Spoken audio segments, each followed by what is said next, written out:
Hello everyone, कैसे हैं आप सब लोग। I Rajat Gawadiya welcome you all to the Anand Murali institution, एक ऐसा इंस्टीट्यूशन जो देता है आपको बेस्ट क्वालिटी एजुकेशन। तो फिलहाल तक देखा जाए क्लास 12 स्टूडेंट्स बोर्ड की एग्जाम क्लास है बॉस, और ये वो क्लास है जो आपका आने वाला कॉलेज के अंदर आपको किस तरीके का कॉलेज मिलता है, आपकी परसेंटेज जो कहते हैं ना कि पूरे जो कितने 15 सालों की 12 साल स्कूल के और जो 3 साल प्री नर्सरी के, जो 15 सालों की आपकी तपस्या है, उस तपस्या का जो फल है वो आपकी क्लास 12 की परसेंटेज है। और परसेंटेज के अंदर एक बहुत इंपॉर्टेंट रोल होता है क्योंकि काफी बार, और एक चीज मैं आपको अभी बता दूं, एक टाइम्स ऑफ इंडिया न्यूज़पेपर का एक आर्टिकल था जिसके अकॉर्डिंग टाइम्स ऑफ इंडिया ने कहा था कि इंडिया के अंदर से 1.33% स्टूडेंट्स, आपको बस थोड़ा सा टाइम लूंगा आपको, पिछली बार सीबीएसई का जब मैंने दिया था बोर्ड का पेपर, जब सीबीएसई के कुछ थे पिछले साल, सॉरी 16,70,000 कुछ अप्रोक्सीमेटली स्टूडेंट ने 12th बोर्ड का पेपर दिया था। कितने बच्चों ने 12th बोर्ड का पेपर दिया था? उसमें से सिर्फ 22,622 ऐसे स्टूडेंट्स थे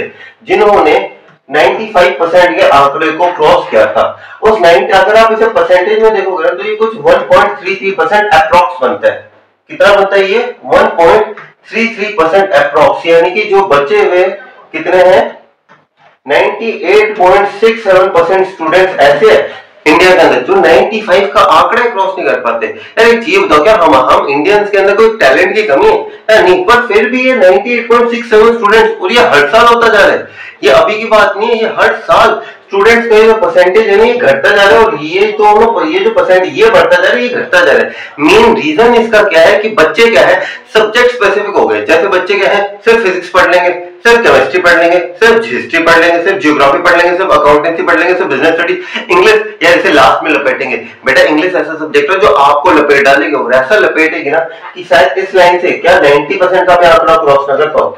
ठीक है, 90% का आंकड़ा भी क्रॉस ना कर पाओ शायद तक। तो अगर आप चाहते हो कि आप ये जो स्पेसिफिक है ना यार 1.33% में आना का भी एक बहुत बड़ा गर्व होता है क्योंकि मैं 95% प्लस स्कोर करने में, और अगर आप चाहते हो कि आपको वो गर्व महसूस हो तो ये वीडियोस जो है ना इन्हें अच्छे से देखो, इंग्लिश को स्टार्टिंग से पकड़ के रखो। ऐसा ना हो कि इंग्लिश आप छोड़ के लास्ट में कर लेंगे, लास्ट में कर लेंगे, लास्ट के अंदर चलो आप तो सोच रहे हो कर लोगे, लेकिन लास्ट के अंदर इतना पजल हो जाओगे ना आप लोग कि आपको समझ में नहीं आएगा। इसलिए अप्रैल के अंदर ही संभल जाओ बहुत। आपका तो 12th क्लास का तो ज्यादा सिलेबस ही नहीं है, 8 चैप्टर है, 5 पोएम है, 6 है, टोटल मिला के देखोगे तो 19 है।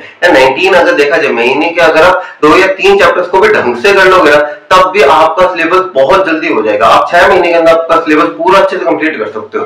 बस ढंग से करो, जो काम करना है परफेक्टली करो, ऐसा मत करो कि टपाने वाला सिस्टम, बढ़िया करो एकदम परफेक्टली। मैं आप कोई डाउट हो तो मुझसे पूछो, इंस्टाग्राम पे कभी मुझे मैसेज कर दो, मैं फ्री हूँ, आपके लिए अवेलेबल हूँ हमेशा के लिए। पर आपको एफर्ट्स डालने पड़ेंगे तभी आपको ये जो आंकड़ा है 95% प्लस का, और चाहते हो अपने माँ बाप की चेहरे पे खुशी की बहुत 95% प्लस, घर से छाती चौड़ी का हो जाए ना अगर माँ बाप की, तो प्लीज ये चीज जरूर मद्देनजर रखना। चलो अब आ जाते हैं हम अपने फर्स्ट चैप्टर के ऊपर। सर चैप्टर नंबर 1 क्लास 12 का पहले चैप्टर का नाम ही क्या है? Last lesson. ये तो मतलब लास्ट लेसन होना चाहिए था, ये फर्स्ट के अंदर क्यों दिया? सीबीएसई का आपको पहले ही बता देना चाहता है आपको, क्योंकि पिछले 11 सालों से आप लोग क्या करते हैं यार बाद में पढ़ेंगे, यार बाद में पढ़ेंगे, अभी अप्रैल में बाद में पढ़ेंगे, मई है बाद में पढ़ेंगे, जून है गर्मियों की छुट्टियां है, जुलाई है बाद में पढ़ेंगे, अगस्त है भाई पढ़ने बैठ जा, सितंबर में पेपर है हाफ ईयरली, सितंबर में बाद में पढ़ेंगे, नवंबर में बाद में पढ़ेंगे, दिसंबर प्री बोर्ड फर्स्ट, जनवरी प्री बोर्ड सेकंड, फरवरी प्रैक्टिकल्स, मार्च फाइनल पेपर। कब टाइम मिला पेपरों की तैयारी करने के लिए? नहीं, और ये आज की नहीं हर साल की कहानी आप लोगों की। तो सीबीएसई आपको पहले बता देना चाहते हैं इस चैप्टर के थ्रू, इस चैप्टर के अंदर आप एक लेसन सीखोगे। वो लेसन क्या होगा? आपको टाइम वेस्ट करने की जो आपकी हैबिट है ना, आपके टाइम वेस्ट करने वाली हैबिट को मैं पूरा सुधार दूंगा इस चैप्टर के अंदर, क्योंकि आप लोगों को समझ में आएगा what is the importance of time. जब समय चला जाता है और आप पछताते भी, मेरे पास उस टाइम समय था लेकिन मैं उस टाइम निठल्लों की तरह बैठा रहा, वो जो आपका ये जो माइंडसेट है ना इसे चेंज करेगा ये चैप्टर। ठीक है, आपको मेन पता चल गया चैप्टर के अंदर पढ़ने के वाले हो। चैप्टर का थोड़ा ब्रीफ और दे देता हूं आपको ताकि आपको समझने में और आसानी हो जाए। एक कहानी है टीचर और एक स्टूडेंट की। कहानी किसकी है? The story is about a teacher. The story is about a teacher. Teacher का नाम है हमारे एम हेमन। क्या नाम है टीचर का? एम हेमन। ये एक बहुत ही ओल्ड टीचर है जो 40 साल से पढ़ा रहे हैं। ओके, 40 इयर्स ऑफ टीचिंग, मतलब मान लो कितने सालों से पढ़ा रहे हैं? 40 इयर्स ऑफ टीचिंग करवा रहे हैं। ये किसकी? फ्रेंच लैंग्वेज की। किसकी? फ्रेंच लैंग्वेज को ये पढ़ा रहे हैं इतने 40 सालों से। इनके एक स्टूडेंट है। क्या नाम है स्टूडेंट का? उस स्टूडेंट का नाम है फ्रांस। क्या नाम है उनका? फ्रांस। अब ये फ्रांस स्टूडेंट है आपके और मेरे जैसे एकदम निठल्ला, आलसी देखो मुझे हिंदी मेरी बड़ी बेकार है। आलसी है ज्यादा मतलब हार्ड वर्किंग नहीं है, हार्ड वर्किंग नहीं है, ठीक है, हार्ड वर्किंग मत मान लेना, हार्ड वर्किंग नहीं है। और सबसे मेन बात है अपने टाइम को वेस्ट कर देता है। और आज का काम ये कहते हैं ना, काल करे सो आज करे सो अब, कोई अब इन बच्चों की क्या होती है, अब करे सो कल कर करे सो परसों, यानी कि ये जो है अपने वर्क को क्या करता है, डिले करता है, वर्क को क्या करता है, डिले करता है। और इन्हीं सारी आदतों की वजह से इनके पास एक ऐसी सिचुएशन आती है। अब ऐसी सिचुएशन किसे रेफर करा गया है, ऐसी सिचुएशन का मतलब है कि यहाँ पे इनका जो एरिया था, किसका, इनके जो दो एरियाज हैं ये कहां पे हैं, अल्सेस एंड लॉरेन, ये दो इलाके हैं। तो यहाँ पे क्या हुआ कि ये कहानी है थोड़ी पुरानी, जब यहाँ पे हमारा वर्ल्ड वॉर का टाइम था, ठीक है। तो वर्ल्ड वॉर के अंदर अल्सेस और लॉरेन ये दो क्या थे, दोनों थे डिस्ट्रिक्ट, क्या थे, डिस्ट्रिक्ट। तो इन दोनों डिस्ट्रिक्ट्स के ऊपर कब्जा कर लिया गया। और कब्जा करने के बाद इन्हें क्या कहा गया, जैसे आप लोगों ने क्लास 10th के अंदर पढ़ा होगा कि एक लैंग्वेज बहुत एक इंपॉर्टेंट रोल प्ले करती है किसी भी कंट्री के अंदर नेशनलिज्म की फीलिंग को पैदा करने के लिए। अब ये जो लोग हैं, ये अल्सेस और लॉरेन के लोग हैं, ये बगावत ना करें, तो इन्होंने क्या सोचा कि यार हम अल्सेस और लॉरेन की जो लैंग्वेज है ना, इसे चेंज कर देते हैं। इनकी लैंग्वेज कौन सी थी, फ्रेंच, हम इस फ्रेंच को क्या बना देंगे, जर्मन बना देंगे। अब इस जर्मन बनाने के लिए ये जो है इन्होंने क्या करा, हमारे एम हिमल जो टीचर जो 40 सालों से फ्रेंच पढ़ा रहे थे, फ्रेंच लैंग्वेज, इनका ट्रांसफर करवा दिया। अब एक टीचर जो इतना ज्यादा कहते हैं कि इमोशनल अटैचमेंट होता है टीचर और स्टूडेंट का, अब ये इमोशनल अटैचमेंट टूट गया। अब इसके ऊपर किस किस प्रकार से क्या क्या प्रतिक्रिया होंगी, ये इस चैप्टर का मेन स्वरूप है। आपको पता चल गया कि बहुत हम इस चैप्टर के अंदर पढ़ने के वाले हैं, इस चैप्टर का मेन आइडिया आपको पता चल गया। और बहुत अगर ये हासिल करना है ना तो मेहनत कर लेना इस साल, ये पूरे 15 सालों की तपस्या का अंतिम परिणाम है, ठीक है। 15 साल की तपस्या है, इसका अंतिम परिणाम। अब तो आरसीबी जीत गया, अब तो आप जीत रहे हो, फाइनली आरसीबी जीत चुकी है। अब आप भी ऐसा कुछ ऐसा काम करो कि भाई आरसीबी जीत के, अब हम जीत के दिखाएंगे, ठीक है। आरसीबी ने भाई इतिहास बदला, तो आप भी भले वुमेन्स लेके आएंगे, but RCB means RCB, okay. तो चलिए स्टार्ट करते हैं। वैसे मेरी फेवरेट टीम है कोलकाता, वो पता नहीं कब जीतेगी। कोलकाता को भी करीबन 10 साल हो गए जीते हुए को। चलो देखते हैं आगे। तो हमारा welcome again to the Anand Murali institution के अंदर मैं फिर से आप लोगों का वेलकम करता हूं। चैप्टर नंबर 1 है हमारे पास क्या, the last lesson. The last lesson क्यों, क्योंकि एम हिमल की लाइफ का ये लास्ट लेसन है अपने टीचिंग करियर का अल्सेस और लॉरेन डिस्ट्रिक्ट्स के अंदर, क्योंकि इसके बाद वो वहां पे आगे नहीं पढ़ाएंगे। तो इनका क्या, ये लास्ट लेसन है। टाइटल समझ में आ गया, द लास्ट लेसन क्यों, क्योंकि ये एम हिमल सर का लास्ट लेसन है। आगे देखते हैं हमारे अबाउट द ऑथर के लिए क्या लिखा हुआ है। देखो अबाउट द ऑथर के अंदर हमारे अल्फोंसो डाउटेट जी हैं, ये हमारे ऑथर है इस चैप्टर के, ठीक है। इनकी डेट और बर्थ दे रखे, वॉज ऑफ फ्रेंच नॉवेलिस्ट, ठीक है। एक फ्रेंच नॉवेलिस्ट थे और एक शॉर्ट स्टोरी राइटर थे, छोटी छोटी कहानियां लिखा करते थे। The last lesson is set in the days of Franco Prussian war, यानी कि जो फ्रांसो-प्रूसियन वॉर था, ये कब हुआ था, 1870 से 1871 तक हुआ था। कहां पे हुआ था, in which France was defeated by Prussia, Prussia को डिफीट कर दिया गया था, लेड बाय बिस्मार्क जी। अब ये बिस्मार्क जी कौन है ये भी बता देता हूं मैं आपको, थोड़ी थोड़ी हिस्ट्री पढ़ा दूंगा आपको। देखिए तो यहाँ पे जो फ्रांस और प्रूसिया की लड़ाई हो रही थी, प्रूसिया एक्चुअल के अंदर और कुछ नहीं है, दीस आर, एक सेकंड यहाँ पे लिखा हुआ मैंने, प्रूसिया कुछ और नहीं, एक्चुअल के अंदर ये पार्ट है जर्मनी, पोलैंड और पार्ट्स ऑफ ऑस्ट्रिया। इन तीनों को कंबाइन करोगे तो क्या बन जाएगा, प्रूसिया बन जाएगा, ठीक है। Prussia consist of Germany, Poland and parts of Austria. तो यहाँ पे प्रूसिया और फ्रांस के बीच में हो रही थी लड़ाई। अब इस लड़ाई के अंदर प्रूसिया जीत गया, और जैसे जीतते हैं तो जीत करने के बाद क्या होता है, कुछ इलाका जो लैंड होता है वो क्या हो जाता है, हमारी टेरिटरी के अंदर आ जाता है। राजा ये जितने भी राजा होते हैं वो लड़ाई क्यों लड़ते हैं, क्योंकि उन्हें रिसोर्सेज चाहिए होते हैं। रिसोर्सेज के अंदर आप मान लो कि उन्हें लैंड चाहिए होगी। अब जैसे चाइना और इंडिया की लड़ाई क्यों हो रही है, चाइना आपने कभी देखा है, चाइना कभी जम्मू कश्मीर पर हमला नहीं करता, चाइना कभी हिमाचल प्रदेश, पंजाब, ये आपका सिक्किम तो इतना इजी है कैप्चर करना, वहां पे भी इतना ज्यादा अटैक नहीं करता। वो मेन अटैक करता है अरुणाचल प्रदेश के अंदर। पता है क्यों, क्योंकि अरुणाचल प्रदेश के अंदर ही, क्योंकि एक रिवर का नाम आपने सुना होगा, ब्रह्मपुत्र, नाम सुना ब्रह्मपुत्र का। पता है ब्रह्मपुत्र जो रिवर है ये 66% जो है ये चाइना के अंदर है, लेकिन इस चाइना के अंदर 66 होने के बावजूद भी ब्रह्मपुत्र रिवर का जो टोटल पानी का सिर्फ 1/3 ऐसा हिस्सा है जो चाइना के अंदर है। बचा हुआ 2/3 हिस्सा जो पानी का है वो 33% ऑफ ब्रह्मपुत्र के अंदर फ्लो करता है, और ये 33% ब्रह्मपुत्र कहां पे, इंडिया के अंदर है। और ये कहां पे आती है इंडिया के अंदर, ये एंटर करते हैं अरुणाचल प्रदेश से, फिर ये धीरे धीरे करके बांग्लादेश से एंटर होकर कहां पे रेन हो जाती है, बे ऑफ बंगाल के अंदर। अब यहाँ पे चाइना से अरुणाचल प्रदेश पे क्यों अटैक करते हैं, क्योंकि वहां पे उन्हें क्या चाहिए, रिसोर्सेज चाहिए, क्योंकि वो क्या चाहते हैं, हमें पानी के ज्यादा से ज्यादा रिसोर्स मिल सके।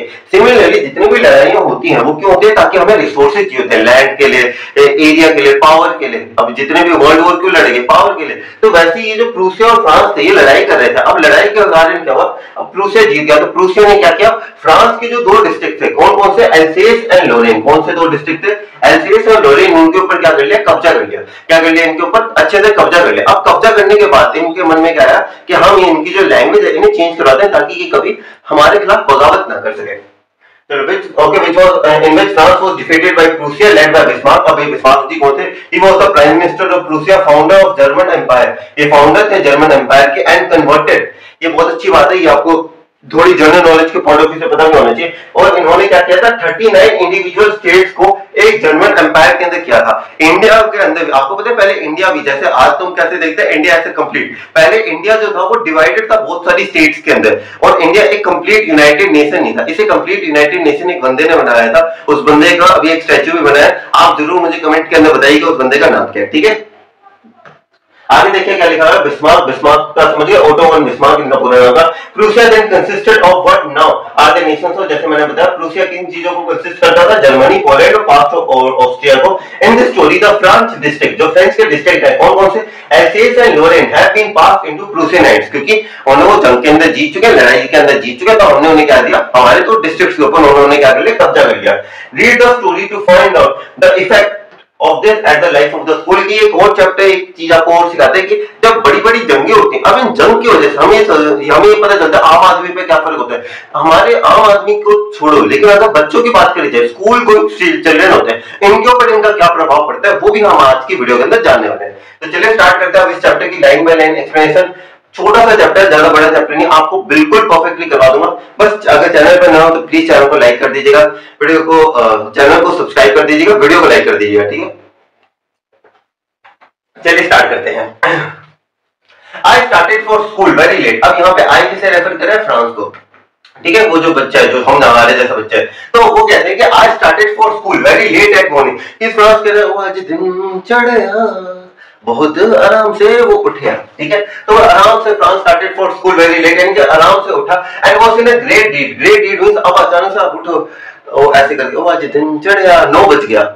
अब अगर 9 बज गए तो आपको लगे कि भाई मेरा स्कूल है 9:30 या 9:15 बजे, तो आप क्या कहोगे, अब वो ऐसा होगा भाई जल्दी चलो, स्कूल के अंदर वो डिसिप्लिन एरिया है ना हमारा, जो हमारे स्कूल के अंदर जो डिसिप्लिन था जो वो पकड़ेगा हमें। तो क्या होगा कि वो से ना ग्रेट डीड, यानी कि उसने ऐसा कहा कि भाई जल्दी से अपना सामान बांधो, चलते हैं हम लोग, ठीक है। वो से ना great deed, deed means fear of scolding, specially because M Hamel had said that he would question us on participles. तो उन्होंने कहा भैया पहला लेक्चर है एम हेमल सर का, भाई चलो जल्दी चलो, वरना एम हेमल सर हमें डांटेंगे। और खासकर उस दिन, क्योंकि एम हेमल सर ने उस दिन हमें इन बच्चों को क्या दिया था, because M Hamel had said that, उन्होंने क्या कहा था, that he would question us on participle. Participle एक ग्रामेटिकल टॉपिक है, तो अब यहाँ पे फ्रांस ज्यादा चिंतित क्यों था, क्योंकि उसने कहा था भाई एमएमएल सर आज टेस्ट लेने वाला है। किस चीज का टेस्ट लेने वाला है, पार्टिसिपल्स का टेस्ट लेने वाला है। और ये हमारे जैसा था ठंडन गोपाली से कुछ पता नहीं कि भाई क्या पार्टिसिपल्स नाम का पी का भी क्या मतलब होता है पार्टिसिपल्स का, इसे कुछ नहीं आता था। वो कहते कि मैं अब स्कूल भी जाना पड़ेगा क्योंकि मम्मी पापा भेजेंगे और मुझे कुछ आता भी नहीं और टेस्ट के लिए, तो कहते हैं ना कि वो गरीबी में आटा गीला, तो वही बात होगी इनके अंदर, ठीक है। Okay, he will question us on participle and I did not know the first word about them। हमें तो पार्टिसिपल्स का पी भी नहीं आता, ठीक है। For a moment I thought of running away and spending the day out of the doors। तो एक मन में तो आता है यार क्या करना है स्कूल जाके, what to do at school man, let's go to the club and party, ये सारी चीजें करते हैं। It was so warm। और फ्रांस, अगर हम बात करें यूरोप के अंदर फ्रांस की, तो फ्रांस एक ऐसा इलाका है जहाँ पे मतलब आप समझ सकते हो ये किसके अंदर आता है, ये कोल्ड रीजन्स के अंदर आता है, ऐसे रीजन जहाँ पे ज्यादा ठंड नहीं पड़ती। अब अगर देखा जाए वहां पे ऐसे रीजन जहाँ पे बहुत ज्यादा ठंड पड़ती है, जहाँ पे बहुत ज्यादा ठंड पड़ती है, कभी एकदम धूप की एकदम मस्त आराम अच्छी सी धूप आ रही हो, और उनके लिए कैसा हो, जैसे हम लोगों के लिए गर्मी में कैसा 2-3 मिनट के लिए अगर थोड़ी देर के लिए बादल भी आ जाए, अगर क्लाउड्स कवर भी कर ले तो हमारे लिए कितना बढ़िया एटमॉस्फेयर हो जाता है। वैसे उन लोगों के लिए अगर थोड़ी सी धूप दिख जाए तो उनके लिए क्या है, बहुत बढ़िया एटमॉस्फेयर है। तो यहाँ पे वो कह रहे हैं फॉर अ मोमेंट, एक मिनट के लिए उसे भी लगा, I thought of running away, कि भाई चलो यार बाहर चलते हैं, spending the day out of the door, यानी कि बाहर चलो घूमने करने जाते हैं, बंक मारते हैं। इट वाज सो वार्म, यानी कि वो क्या था एकदम गर्म था, ब्राइट था आज का दिन। Okay, the birds were chirping, यानी कि चिड़िया चहचहा रही थी at the edge of the woods. कितना सोच के देखो यार, एकदम बाहर निकले, बढ़िया सी धूप निकली हुई है, एकदम ब्राइट है, एकदम चारों तरफ एकदम ऐसे नहीं है कि डार्क एटमॉस्फेयर नहीं है, डल नहीं है, एकदम ब्राइट कलर से चारों तरफ चिड़िया चहचहा रही है। मतलब ऐसे सोच के देखो यार, ऐसा लग रहा है कि आज स्कूल जाके क्या करेंगे यार, आज इस मौसम का आनंद उठाएंगे यार, इस तरीके का महसूस होना चाहिए, ठीक है। And in the open field back of the sawmill, sawmill का मतलब लिख लो क्या होता है, factory where wood are cut. तो एक फैक्ट्री थी जहां पे वुड्स को कट किया जाता था, उसके पीछे इन द ओपन फील्ड, आपको एक डायग्रामेटिकली समझाता हूं मैं इसे।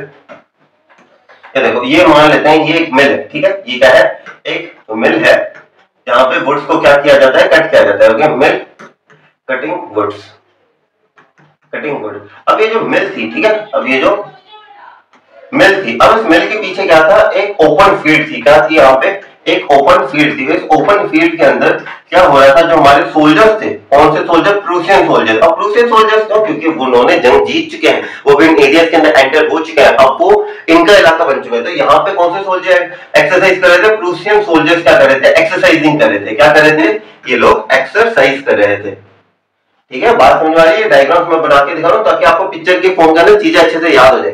ठीक है, चलो, अगर the birds were chirping at the edge of the wood and in the open field back of the sawmill, sawmill के जो पीछे वाली फील्ड थी, द का मतलब द के आगे क्या है, the person soldiers were drilling. Drilling का क्या मतलब होता है, एक्सरसाइजिंग। देखो बॉस, जो जो वर्ड्स मैं आपको लिखा हूं प्लीज साथ साथ लिख लेना, ज्यादा आप अब लोग अपना टाइम वेस्ट मत करना। ठीक है, प्रूसियन सोल्जर क्या कर रहे थे, ड्रिलिंग कर रहे थे, एक्सरसाइज कर रहे थे। जैसे आर्मी ऑफिसर्स होते हैं, they are always like fit रहना होता है, उन्हें एक्सरसाइज करनी होती है, तो वैसे वो क्या कर रहे थे, एक्सरसाइज कर रहे थे। It was all much more tempting. अब यार सोच के देखो, आज एकदम ऐसे उठे आप, ब्राइट सा एटमॉस्फेयर, एकदम चारों तरफ एकदम प्यारी सी धूप निकली है, चिड़िया चहचहा रही है, प्रूसियन सोल्जर एक्सरसाइज कर रहे हैं, देखे हम भी कह रहे हैं वेरी गुड, और क्या मस्त एटमॉस्फेयर है यार। इस एटमॉस्फेयर में मन करेगा स्कूल जाएगा, क्या यार स्कूल जा रहा है, लेकिन कुछ अलग हुआ उस दिन। Okay, it was all much more tempting. Tempting का मतलब अट्रैक्टिव। यार आज क्यों स्कूल जाना है, स्कूल जाएंगे आज।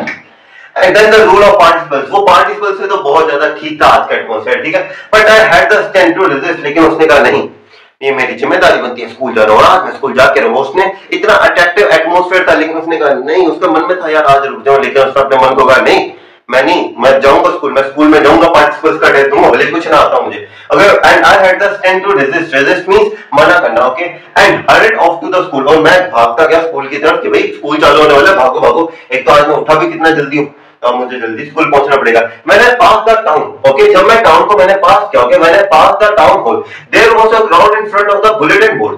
अब यहाँ पे क्या सिनेरियो समझो, तो जो शहर था ना, अब देखो हम बात कर रहे हैं एक 1870s के बारे में।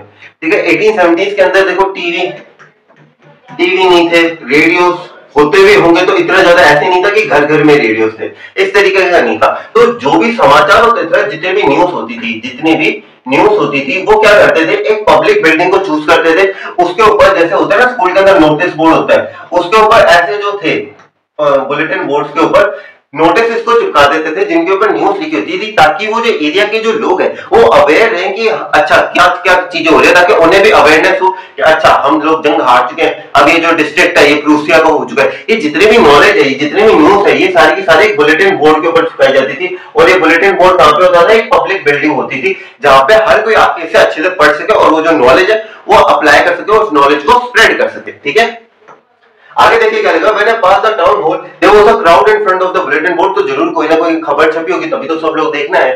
फॉर द लास्ट 2 ईयर, पिछले 2 सालों से ऑल आर बैड न्यूज, जितनी भी बुरी खबरें थी, हैड कम फ्रॉम देयर, यानी कि पिछले 2 सालों से लगातार बुरी खबरें उस बुलेटिन बोर्ड के ऊपर आ रही थी, कोई भी अच्छी खबर नहीं आ रही थी, क्योंकि हम लोग जंग हार चुके थे, उन्होंने हमारे सब्जेक्ट्स को चेंज करवा दिया। अब वो हमारे अंदर, अब देखो अगर सोचा जाए, अगर जंग जीत चुका और वो अब एक्सरसाइज कर रहे हैं नॉर्मल लोगों की तरह एक ओपन फील्ड के अंदर, यानी कि वो बहुत ज्यादा अंदर तक आ चुके हैं, यानी प्रूसियन सोल्जर का एक अच्छा खासा दबदबा हो चुका है, कंट्रोल हो चुका है। तो लास्ट 2 सालों से बहुत सारी बैड न्यूज आ रही है। किन किन चीजों की, पहला पॉइंट लॉस बैटल, लड़ाइयां जो हमारे, द ड्राफ्ट मींस जो कमांडिंग ऑफिसर्स होते हैं वो क्या क्या ऑर्डर्स देते हैं, okay, the orders of the commanding officers, ये सारी चीजें। And I thought to myself without stopping, तो काफी बार होता है ना, हम लोग ऐसे जा रहे होते हैं और हमें रास्ते के अंदर भीड़, कोई एक्सीडेंट हुआ होता है, तो हम लोगों को लगता है यार कुछ ना कुछ हुआ होगा, तो हम लोग क्या करें, हम जा रहे हैं, हम ऐसे रुकते नहीं है, लेकिन हम लोगों के एक तरीके से थॉट आता है हमारे माइंड के अंदर। ठीक है, तो what can be the matter now, तो जो हमारे फ्रांस था उसने अपने आप से पूछा ऐसे भागते हुए, यार अब क्या हुआ होगा, क्योंकि नॉर्मल ह्यूमन बीइंग्स क्या है कि जब भी कोई ऐसे इंसिडेंट होते हैं, कभी भीड़ होती है, तो हम लोगों का ध्यान जाता है, तो हम लोग ऐसे करके हमें लगता है कि भाई अब क्या हुआ होगा। तो यहाँ पे भी फ्रांस को ये लगा, what can be the matter now, कि अब कौन सी बुरी खबर आई है बॉस, पिछले 2 सालों से तो बुरी खबर ही आ रही है। Then as I hurried by fast as I could go, यानी कि वो फिर भागते गए, यानी कि एस आई, यानी कि फ्रांस जो था hurried by as fast as I could go, क्योंकि वो लेट हो रहा था तो वो स्कूल के लिए जितना तेज हो सके उतनी तेज भाग रहा था। द ब्लैकस्मिथ, ब्लैकस्मिथ क्या होता है? एक लोहार होता है, ठीक है। ब्लैकस्मिथ कौन होता है? लोहार। लोहार समझते हो आप लोग, जो लोहे, अगर आपने फोर्स इन फायर देखा होगा अगर स्ट्रेटिक 18 के ऊपर, तो जैसे वो तलवारें या वो क्या होते हैं, एक तरीके से लोहार मान सकते हो आप उन्हें, ठीक है, जो इस तरीके से काम करते हैं। इमेज के अंदर, इमेज क्लियर था ना बहुत आप लोगों को, ठीक है, इमेज क्लियर होनी चाहिए, हाँ इमेज क्लियर है। तो ये जो ऐसे इस तरीके के लोग थे इन्हें क्या कहते हैं? ब्लैकस्मिथ। ब्लैकस्मिथ और वॉचटर इसका नाम था, ठीक है। द ब्लैकस्मिथ क्या नाम था उसका? Wachter. Who was there with his apprentice. अगर आप क्लास 12 कॉमर्स के स्टूडेंट हो, अगर हो, वरना अगर ना भी हो तो भी कोई बात नहीं, आपकी क्लास, आपका चैप्टर नंबर 6 होगा बिजनेस स्टडीज के अंदर, उसके अंदर भी आएगा अप्रेंटिस। अप्रेंटिस क्या होता है? जैसे आप लोगों ने कभी देखा आपके घर में कभी एसी, कूलर, फ्रिज की कभी कोई सर्विस करने आते हैं तो कभी एक आदमी नहीं आता, दो आदमी आते हैं। हाँ सर सोचा तो है, पर कभी पूछने की कोशिश नहीं करी कि भाई ये दूसरा आदमी होता कौन है जो, और वो दूसरा आदमी ज्यादा रिक्वायर्ड भी नहीं होता कि काम सारा एक मेन आदमी कर रहा होता है, दूसरा आदमी जनरली देखा जाए वो छोटे मोटे काम कर रहा होता है, जैसे कभी कोई चीज धो के ले आया, कभी कोई चीज ऐसे कर, नॉर्मल सी चीजें कोई चीज पकड़वा दी। लेकिन आपने कभी सोचा यार ये दो आदमी क्यों आ रहे हैं जबकि काम एक आदमी का है? क्योंकि वो जो दूसरा आदमी है ना वो काम सीख रहा है उसे देख देख के। अप्रेंटिस क्या होता है? It is a form of training जिसके अंदर जो पर्सन होता है वो एक सीनियर पर्सन को देख देख के उसे काम सीखता है। क्योंकि अगर ये लोहार का काम हो गया, ये इलेक्ट्रिक अप्लायंसेस को सही करने का काम हो गया। अब एक चीज सोचो, आपके घर में जो बिजली का मिस्त्री आता है, जो भी इन सारी चीजों को सही करने वाले मिस्त्री आते हैं, क्या वो अलग से पढ़ाई लिखाई करके आते हैं ये सब की भाई मैं पढ़ लिख के लोगों के घर की स्थिति सही करूंगा? ऐसे कोई आता है? ऐसे तो कोई नहीं आता। ये कब अब ये सीखते कैसे? ये लोगों को ऑब्जर्व करते हैं, अच्छा ये इसने ये काम ऐसे किया, अब मैं भी ये काम कर सकता हूँ। तो ये इस तरीके की समझ डेवलप करते हैं अपने अंदर, ठीक है।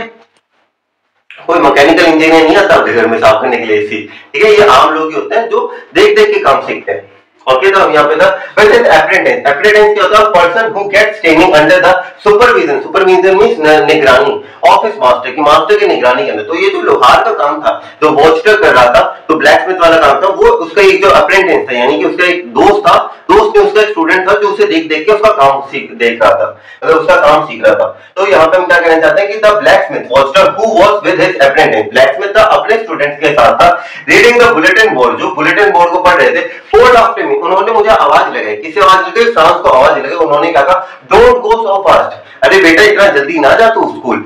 डोंट गो सो फास्ट, बब मींस स्मॉल बॉय, क्या रे छोटे बच्चे इतना भाग भाग के स्कूल मत जा, you will get to your school in plenty of time. क्योंकि पहला पीरियड किसका होता है फ्रांस के अंदर? लैंग्वेज का होता है। तो उन्होंने कहा अरे तो अपने स्कूल में बहुत जल्दी पहुंच जाएगा, आज इतनी झड़बड़ी मत कर, आराम से चला जा, कोई दिक्कत वाली बात नहीं है। I thought he was making fun of me. अब काफी आप पोएट को ऐसा लगा कि यार ये कहीं ना कहीं मेरा मजाक तो नहीं उड़ा रहा है, वो कह रहे हैं बुड्ढा मेरे बीच में बहुत बोल रहा है, तो क्या ये जो है सॉरी, क्या ये जो है सॉरी क्या ये जो है ब्लैकस्मिथ है, ये ब्लैकस्मिथ क्या ये जो ब्लैकस्मिथ है, एक सेकंड पॉज रहा हूं।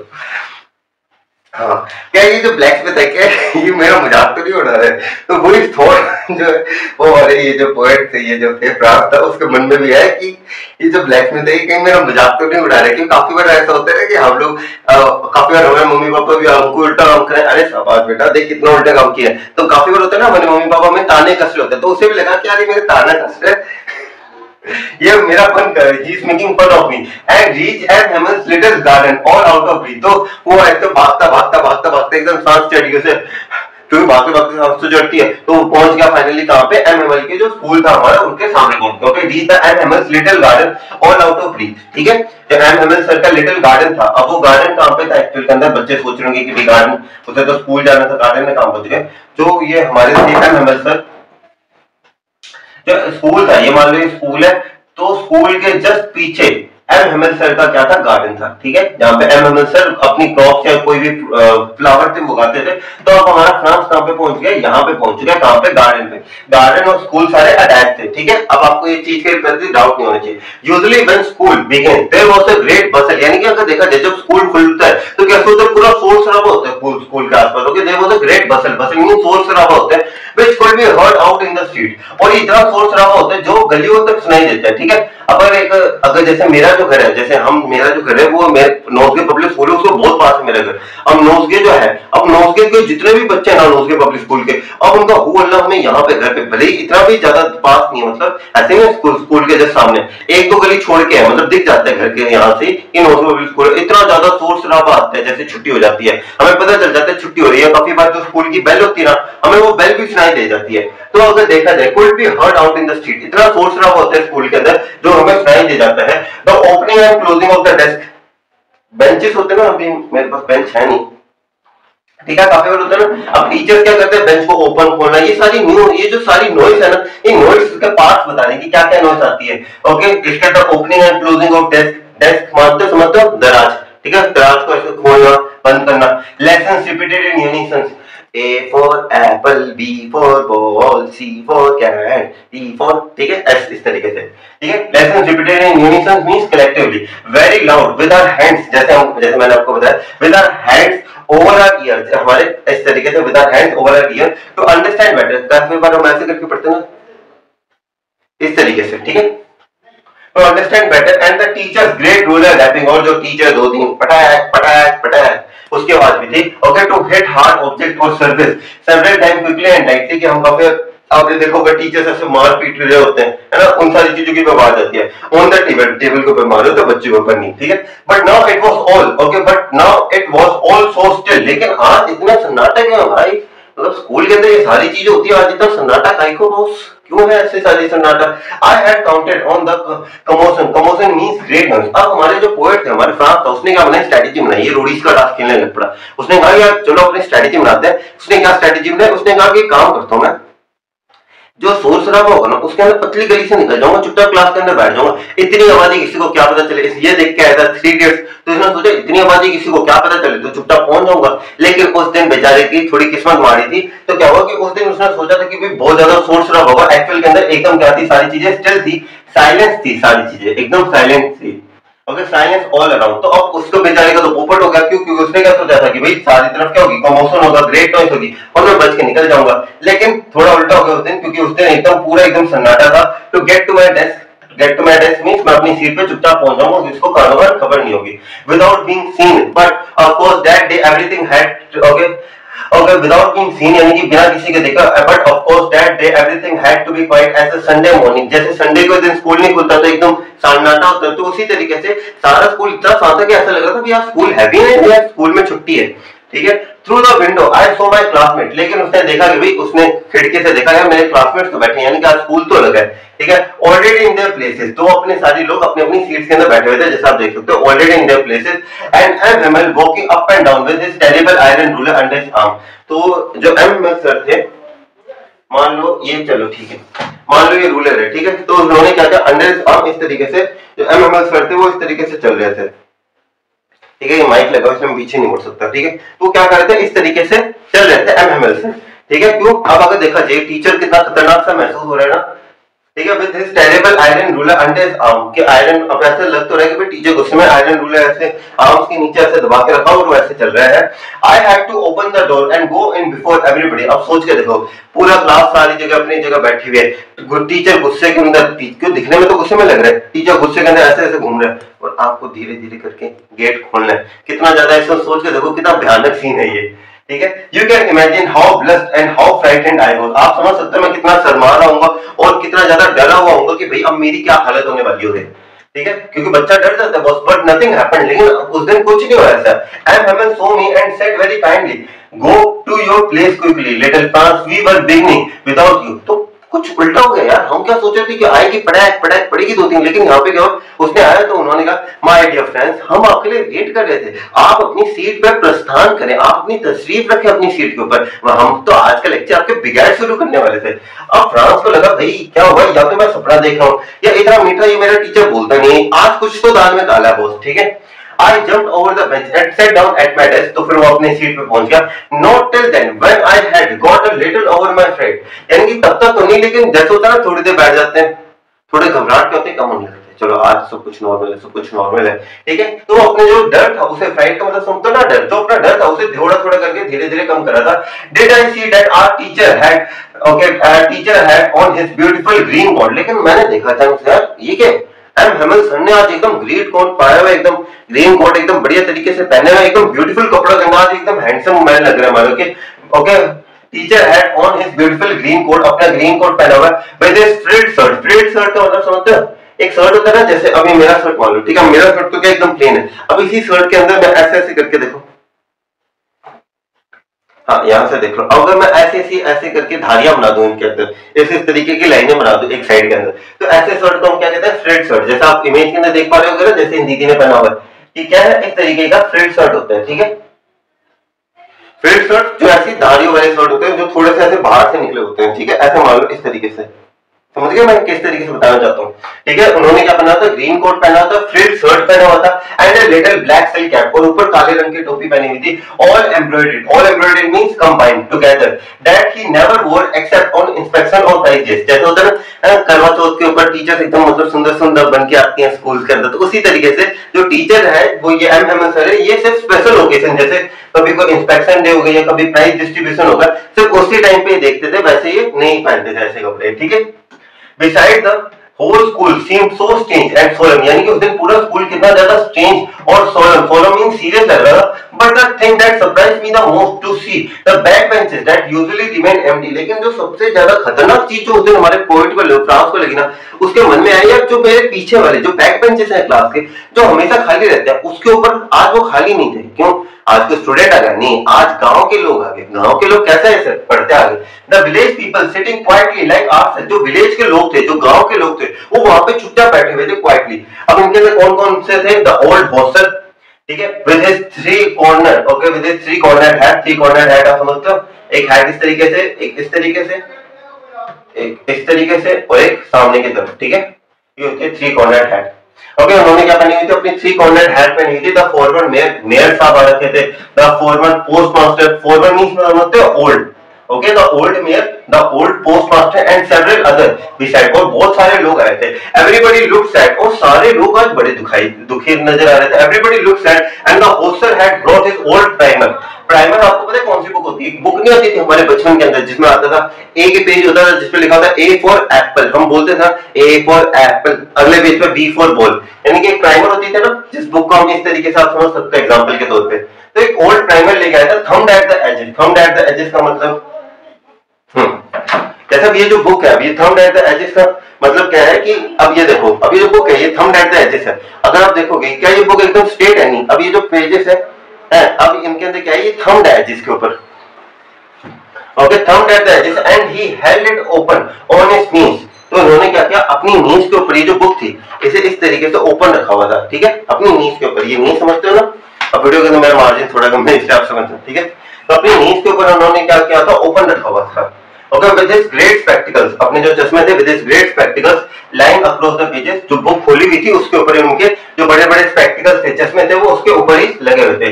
Okay while I was wondering about it all, यानी कि अब जो हमारे एम हेमल है, एक सेकंड रुको बस, हाँ, तो while I was wondering about it all, यानी कि while I was wondering about it all, जब मैं इन सारी चीजों के बारे में सोच रहा था, किन सारी चीजों के बारे में, कि वो पीछे बुड्ढे सॉरी आज ही बुड्ढा बड़ा एक्सप्लोइट हो गया मेरे थ्रू। तो पीछे जो बैक बेंचर्स बैठे हुए थे, आज हमारे एम हेमल सर के बारे में ये जो जितने भी थॉट थे, इन सारी चीजों के बारे में जब वो सोच रहा था, M Hamel mounted means set on his chair, वो अपनी कुर्सी पे जाके बैठ गए, and in the same grave and gentle tone which he used to me, यानी कि जिस तरीके से प्यार से बोला था उन्होंने, बेटा फ्रांस जाके बैठो अपनी सीट के ऊपर, उसी प्यारी और जेंटल टोन के अंदर उन्होंने कुछ कहा, my children this is the last lesson I shell give you, यानी कि मेरे प्यारे बच्चों ये वो आखिरी लेसन है जो मैं आप लोगों को देना चाहता हूं। The order has come from Berlin to teach only German in the schools of Alsace and Lorraine, की बॉस बच्चा पार्टी ऑर्डर आ चुके हैं एल्से, ओके, कि बच्चा पार्टी ऑर्डर्स आ चुके हैं, पता नहीं कुछ आया था ऐसे कि बच्चा पार्टी ऑर्डर्स आ चुके हैं, कहां से ऑर्डर्स आ चुका बर्लिन। बर्लिन अगर आपको पता होगा क्लास 10th के अंदर आपने पढ़ा होगा, ये एक सेंटर है यूरोप का, एक तरीके से आप मान सकते हो यूरोप के जितने भी इंपॉर्टेंट डिसीजंस होते हैं वो बर्लिन बहुत इंपॉर्टेंट प्लेस बनती है उन चीजों के लिए। तो Berlin to teach only German in the schools of Alsace and Lorraine, की एल्सेस और लोरेन दोनों डिस्ट्रिक्ट्स के स्कूल्स के अंदर अब सिर्फ और सिर्फ जर्मन आएगी। अब ये जो जर्मन पढ़ाने के लिए आपका जो नया मास्टर है, न्यू मास्टर कम्स टुमारो, वो कल आएगा। This is your last lesson यानी कि ये क्या, this is the last French lesson, I want you to be very attentive. ये मेरा लास्ट लेसन है और इसलिए मैं बच्चा पार्टी आप लोगों से चाहता हूं कि आप इसके लिए बहुत अटेंटिव रहो। अब अगर आपको मैं एक चीज बोलूं, कल से आप लोगों को इंग्लिश के लिए तो नहीं, चलो आपका जो भी फेवरेट सब्जेक्ट है, कल से मैं कहता हूं कि आप लोगों को आपका फेवरेट सब्जेक्ट नहीं पढ़ना, कल से आप क्या कहोगे, यार सर क्या बात करो, हे मां माता जी, तो वही रिएक्शन था इनका, हे मां माता जी। ओके, बट ठंडक लैब, ठंडक लैब का मतलब समझते हो, एकदम शॉकिंग चीज, एकदम थरथराती हुई चीज। Okay, thunderclap. So these words were to me, यानी कि कितने ज्यादा खतरनाक वर्ड थे भाई, क्या बात करो, वो लैंग्वेज जो मेरी मातृभाषा है, अगर आपको कल मना कर दूं, कल से कोई भी हिंदी नहीं बोलेगा, कर पाओगे? नहीं सर क्या बात करो, हमारी मातृभाषा हमसे छीन रहे हैं। वैसे ये जो बच्चा था, इसकी भी तो मातृभाषा है, इसके पास से छीनी जा रही थी। The wretches, wretches means bad people, Prussian लोगों के लिए बात करी जा रही है यहाँ पे। wretches का मतलब होता है the wretches, यानी कि Prussian. That was what they had put up at the town hall। अब उसे धीरे धीरे समझ में आ रहा है कि आज बुलेटिन बोर्ड के ऊपर जो न्यूज के बारे में बात कर रहे थे हम, तो मैंने बताया था ना, बुलेटिन बोर्ड के ऊपर आज एक न्यूज आई थी, तो वो न्यूज क्या थी कि बॉस अब जो एल्सेस एंड लोरेन दोनों डिस्ट्रिक्ट्स के अंदर अब जर्मन पढ़ाई जाएगी, फ्रेंच नहीं पढ़ाई जाएगी। तो अब समझ में आया कि वो क्यों कह रहा था ब्लैक स्मिथ वॉच, बेटा थोड़ा आराम से जा, क्यों कह रहा था वो, क्योंकि उसे पता था कि बॉस फर्स्ट लेक्चर किसका होता है, फ्रेंच लैंग्वेज का होता है, और अब से तो फ्रेंच पढ़ने नहीं वाली, तो वो क्या बात कर रहे थे, कल आराम से चला जा बॉस, क्योंकि कल आएगा नया टीचर। तो अब समझ में आया, जो से लग रहा था बुड्ढा मेरे बीच में बहुत बोल रहे, एक्चुअल क्या था वो सही बोल रहा था। ठीक है, आगे देखो, माई लास्ट फ्रेंच लेसन, व्हाई। अब यहाँ पे थोड़ा इमोशनल हो चुका हमारा फ्रांस, वो कुछ कह रहा है, देखिए क्या कहना चाहता है वो, मेरा last French lesson, my last French lesson, why I hardly knew how to write, मेरा लास्ट फ्रेंच लेसन, यार मुझे तो ढंग से आता भी नहीं लिखना फ्रांस, क्योंकि मैं फ्रेंच कैसे लिख पाऊंगा, आई should never learn any more, यानी कि बॉस मैं मेरी ये जो फ्रेंच लैंग्वेज है इसे आगे नहीं पढ़ पाऊंगा, आई मस्ट स्टॉप देयर, यानी कि मुझे अब यार ऐसा नहीं हो सकता यार, कुछ ना कुछ करके इसे रोको। Okay, then how sorry I was for not learning my lessons। ये सारी आप अब यहाँ से आपकी परिस्थिति चालू हो जाती है। अब रिमेम्बर करो, ज्यादा टाइम नहीं हुआ, अप्रैल के अंदर आप लोगों ने एक चीज जरूर बोलोगे, यार काश पहले पढ़ लेता। अब यहाँ पे पढ़ो, how sorry I was for not learning my lesson, यार मैं कितना मूर्ख था कि मैं मेरे लेसन को नहीं पढ़ता था ढंग से। फॉर सीकिंग बर्ड्स एग, यानी कि टाइम पास करना, और गोइंग स्लाइडिंग ऑन द सार मींस रिवर राफ्टिंग करना, ये जो एक्टिविटीज है, अदर एक्टिविटीज जैसे आप गेम्स खेलने चले जाते हो, बाहर अपने दोस्तों के साथ पार्टी वार्टी करते हो, ये सारी चीजों के लिए। My books that seem to be such a nuisance, जो आपकी बुक्स आप कह रहे हो यार कितनी भारी भारी बुक्स है यार, इतनी मोटी मोटी आर.डी. शर्मा की जो बुक्स है, क्या भारी भरकम बुक्स है यार, इनका तो क्या करे। Okay, my books that seem such a nuisance means एक तरीके से बोझ सी लग रही थी, अब भाई लगो थोड़ी देर पहले, सो हैवी टू कैरी, कितनी भारी बुक्स है यार, कैसे कैरी करूं। मैं ग्रामर एंड मैं history, okay history of the saints, ये एक बुक का नाम है। ओके, जो उनकी ग्रामर और the history of the saints book थी, वो क्या थी, ओल्ड फ्रेंड्स नाउ, यानी कि अब तो भाई मेरी बुक्स इतने प्यारी दोस्त बन चुकी थी। यहाँ पे पहले पॉइंट क्या कहते हैं कि मेरी जो बुक्स इतनी भारी लग रही थी, अब वो भारी नहीं लग रही थी, अब वो प्यारी लग रही थी। सिमिलरली जो उनकी ग्रामर और हिस्ट्री की जो बुक्स थी, अब तो वो इतने ज्यादा घनिष्ठ मित्र हो चुके हैं, ओल्ड फ्रेंड्स बन चुके हैं। Now that I could not give up, अब मैं उनकी दोस्ती के ऊपर ऐसे पानी नहीं बिखेर सकता। Okay, and M Hamel to, और साथ ही साथ ये तो बुक्स की बात होगी, मेरा टीचर यार, अगर आपका टीचर आपको छोड़ के चले जाए दुख होता है यार, तो वो कह रहा है and M Hamel too, the idea that he was going away, that I should never see him again, made me forget all about his ruler and how cranky he was. काफी होता है ना टीचर ची किड़किड़ बहुत ज्यादा लगता है, लेकिन जब वो जा रहा होता है तो हमें उसकी वो किड़किड़ याद नहीं आती, हमें लगता है टीचर जा रहे हैं यार, मतलब इमोशनल हो जाते हैं हम सारी चीजों के लिए। How cranky he was, poor man, हम कहते हैं बेचारा, यहाँ पे पुअर मैन किस वर्ड के लिए आया, बेचारा के लिए, बेचारा। It was in the honour of this last lesson that he had put on his fine Sunday cloth. अब एक और राज खोलते हैं कि इसने अपने अच्छे कपड़े क्यों पहने हैं, क्योंकि इसका लास्ट फ्रेंच लेसन है। ठीक है, 40 साल बाद ये अपना टीचिंग बंद कर रहे हैं, तो इनका लास्ट फ्रेंच लेसन है। And now I understood why the old man of the village was sitting there in the back benches of the room। अब उसे समझ आया कि भाई बैक बेंचेस क्यों बैठे हैं, क्योंकि वो अपने रिस्पेक्ट पे कर रहे हैं, क्योंकि this is the last time they are going to study French, क्योंकि इसके बाद फ्रेंच अब खत्म है बॉस। तो लास्ट टाइम वो एक रिस्पेक्ट देना चाहते हैं कि हमारा देश की जो मातृभाषा है वो हम आखिरी बार पढ़ रहे हैं, इसके लिए हमारा एक रिस्पेक्ट के लिए इस क्लास के अंदर बैठे हुए हैं। ठीक है, it was because they were sorry too, क्योंकि अब वो भी एक्चुअल के अंदर देखा जाए वो बच्चे भी, वो लोग भी बचता रहे थे। It was they were sorry to that they had not gone to school more, उन बच्चों को भी ऐसा हो रहा था कि वो जो बूढ़े थे, जो कभी बच्चे थे लेकिन बचपन के अंदर उन्होंने स्कूल ढंग से अटेंड नहीं किया, हमारे जैसे ही थे, भाई कल कर लेंगे, परसों कर लेंगे, तरसों कर लेंगे, टाइम बीतता गया, फ्रेंच आई नहीं, और अब ऐसी सिचुएशन आ गई कि बहुत दूसरे दुश्मनी देश ने आपके ऊपर कब्जा कर लिया और आप अपनी मातृभाषा ना बोल पाओगे ना लिख पाओगे। Okay, that they had not gone to school anymore. It was their way of thanking our master for his 40 years of faithful service and of showing their respect for the country that was theirs no more. बहुत खूबसूरत लाइनें कि वो अपनी 40 साल की जो service थी उसके प्रति वो दिखाना चाहते थे, एक रिस्पेक्ट देना चाहते थे, और उसके साथ ही वो क्या रिस्पेक्ट देना चाहते थे, उस देश को रिस्पेक्ट देना चाहते थे जो अब उनका नहीं रहा। क्यों नहीं रहा? क्योंकि अब प्रूसिया कब्जा कर चुका। वो जो एल्सेस और लोरेन अब किसके पार्ट है? फ्रांस के पार्ट है।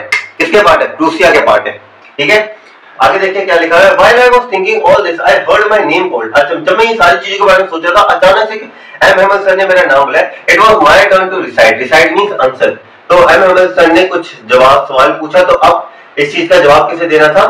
फ्रांस को देना था। What would I not have given to be able to say that dreadful means frightened rule of participles। यानी कि अब जो एमएमएस सर थे उन्होंने बोला था कि आज भी मैं पार्टिसिपल्स का टेस्ट लूंगा, तो उन्होंने थोड़ा टेस्ट किया और पार्टिसिपल्स के ऊपर क्वेश्चन पूछा। अब एमएमएल को तो अब हमारे फ्रांस को तो आता नहीं था, वो तो ठन गोपाल था।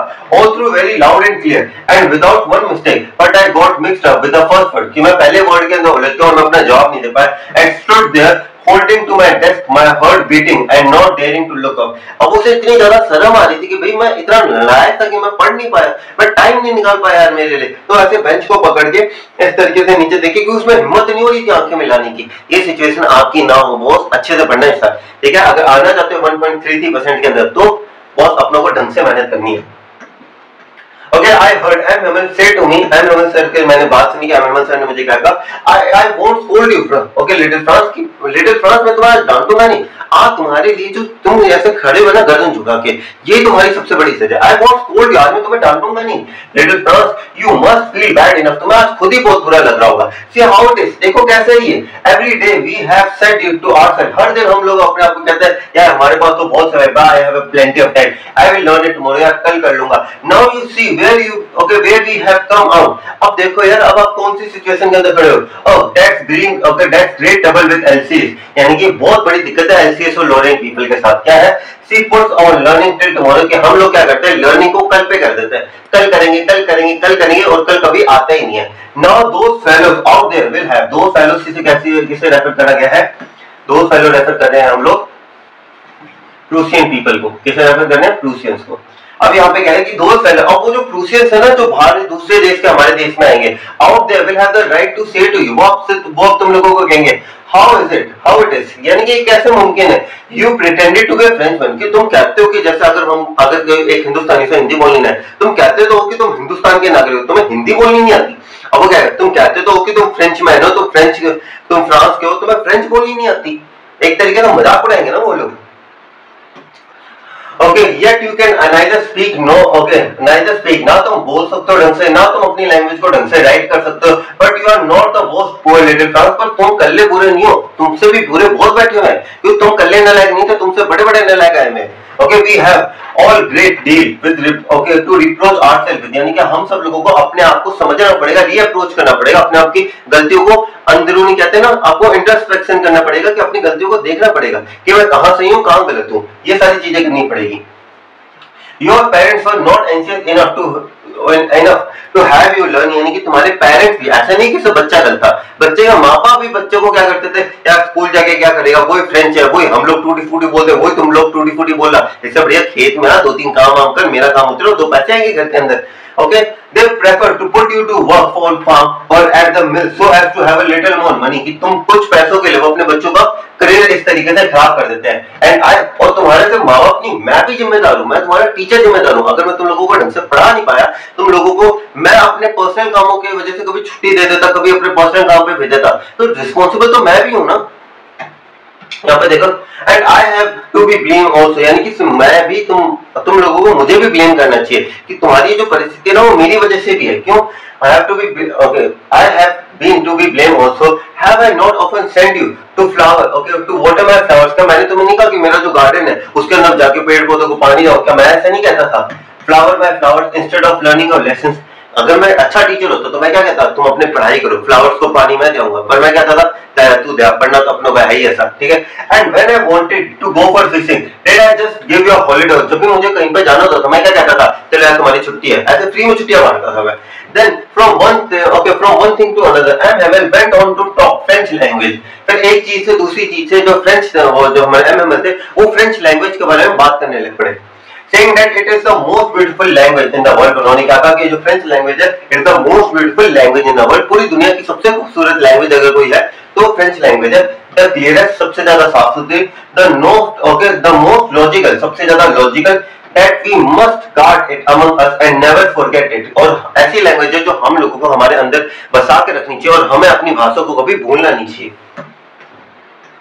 Because when people are enslaved, जब लोगों गुलाम बन जाते हैं, जब लोगों को कैद कर लिया जाता है, as long, क्योंकि एक इंसान तब तक ही कैद है, तब तक उसके पास एक नेशनलिज्म का जो सपोर्ट, एक सेकंड रुकना।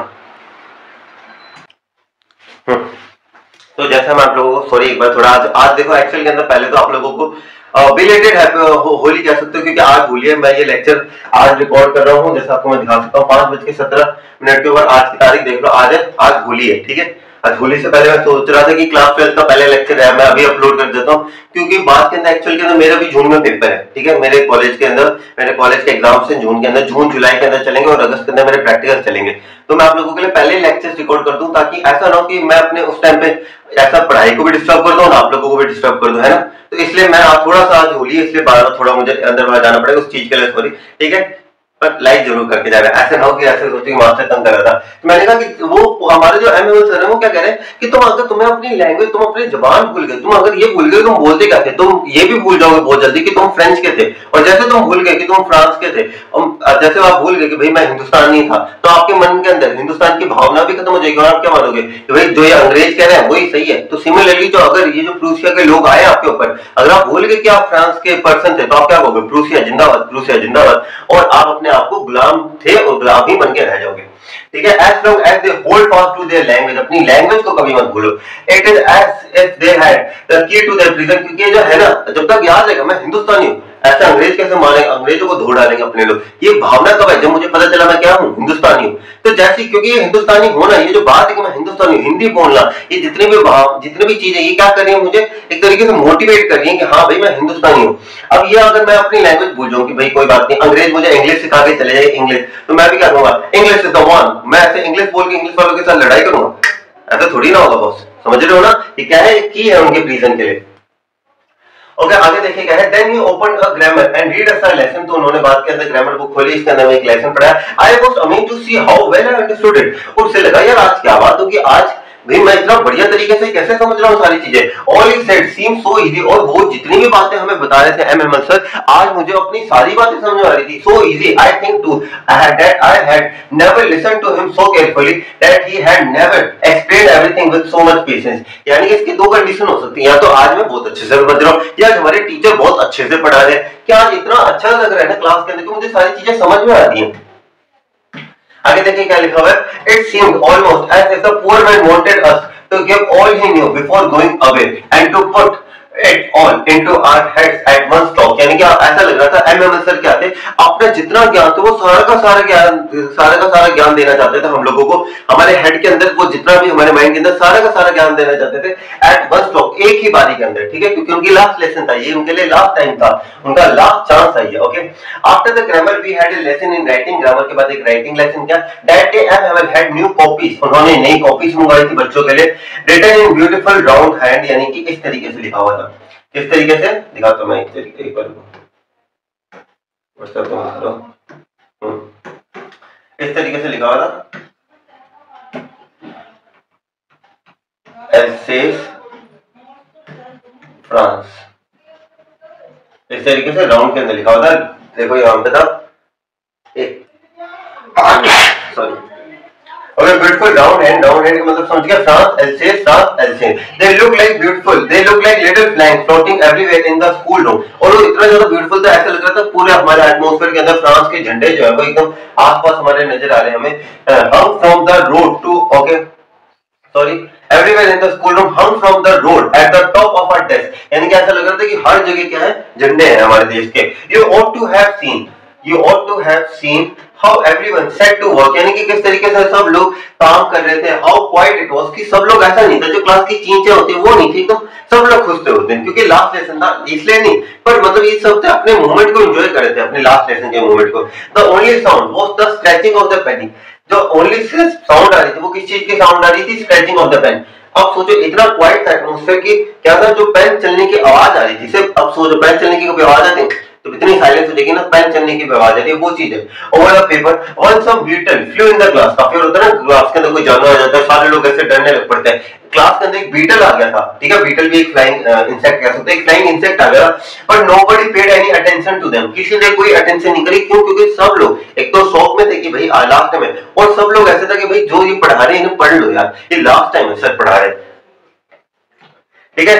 Not even the littlest one, एक छोटी सी कहते हैं ना कोई झलक तक नहीं हुई, who work right on tracing their fish hooks, okay, एक सेकंड रुको, ये ऊपर पीजेंस की बात होगी क्या, not even the littlest one who work right on tracing their fish hook as if that was French too, यानी कि इस तरीके से कि बिल्कुल आवाज की, कहते हैं ना, मैं आप लोगों को वापस बताऊं, आवाज तक नहीं है इन सारी किसी भी चीज की। On the roof of the, okay, on the roof the pigeon code, जो थी रूफ मतलब जो दीवार थी, जो छत थी क्लासरूम की छत के ऊपर, वहां पे क्या थे, जो पीजन्स थे, क्या थे, पीजन्स, जो पीजन्स है वो क्या कह रहे हैं, कू, वो जो है कू कू ऐसे, very low and I thought to myself, और एक ही विचार जो था वो हमारे एमएमएल के मन में भी आया, एमएमएल सॉरी ये हमारे फ्रांस के मन में भी है, will they make them sing in German even the pigeons, की यार ये लोग इतने निर्दयी हैं, जो प्रूसियंस हैं जिन्होंने हमारी लैंग्वेज बंद करा दी, क्या ये इतने निर्दयी हैं कि क्या इन जैसे मासूम प्राणियों से भी जर्मन में बात करवाएंगे।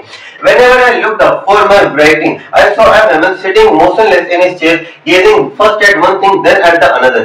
तो जैसे ही जो हमारे MML सर थे, ठीक है, तो जैसे लिखते लिखते होता है, हम थोड़ा ऊपर देख लेते हैं, तो क्या देखा हमने कि MML सर मोशनलेस बैठे हुए थे अपनी चेयर के अंदर, कभी एक चीज की तरफ देख रहे हैं, कभी दूसरी चीज की तरफ देख रहे हैं, वो ऐसे क्यों कर रहे थे, okay, looking at as if he wanted to fix everything in his mind, कि वो सारी चीजों को कैप्चर करना चाहते थे, क्योंकि 40 साल उन्होंने क्लासरूम के अंदर बिताया, वो क्लासरूम की सारी यादों को अपने माइंड में क्या करना चाहते थे, कैप्चर करना चाहते थे, as if he wanted to fix his mind and just how everything looked in the little school room, कि वो छोटे से रूम के अंदर जो सारी चीजें थी, वो सारी की सारी जितनी भी चीजें थी, वो सारी की सारी चीजों को क्या करना चाहते थे, कैप्चर करना चाहते थे। Okay, fancy for 40 years we had there in the same place, यानी कि 40 सालों तक वो सेम प्लेस के अंदर रहते, विद हिज गार्डन, जैसे मैंने बताया, garden outside the window and his class in front of him, उनकी क्लास उनके सामने थी। What was Franz expected to be prepared for the school that day, okay, अरे ये क्वेश्चन आ गया, हाँ एक सेकंड रुको, यहाँ पे ना ये थोड़ी एडिटिंग के अंदर थोड़ी दिक्कत थी, यहाँ से कट है ये पार्ट, ठीक है,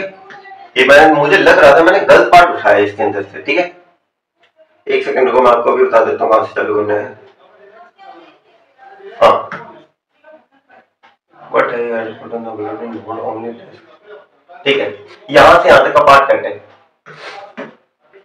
The only the desk and the benches had been worn out smooth, यानी कि काफी बार होता है ना, एक चीज आपने नोटिस करोगे, जब नया नया लकड़ी का काम होता है तो जब बंद चालू करने के अंदर थोड़ी दिक्कत होती है, लेकिन बाद में क्या होता है, बार बार करते रहते हैं तो वो स्मूथ हो जाते हैं। तो डेस्क जो थे वो स्मूथ हो चुके थे इतने ज्यादा टाइम के अंदर। The walnut tree in the garden, जो वॉलनट ट्री इस तरीके के जो पेड़ होते हैं वॉलनट ट्री होते हैं in the garden, but taller वो बड़े हो चुके थे। And the hope pine, hope pine का मतलब इस तरीके की जो होप पाइन होती है ना, जिसे मनी प्लांट कह सकते हो एक तरीके से, ठीक है, होप पाइन जो थी, okay, hope find that he had planted himself twined about the window to the roof, यानी कि वो बढ़ते बढ़ते कमरे की छत, जो ऊपर वाला जो कमरा था उसकी छत तक पहुंच चुकी थी।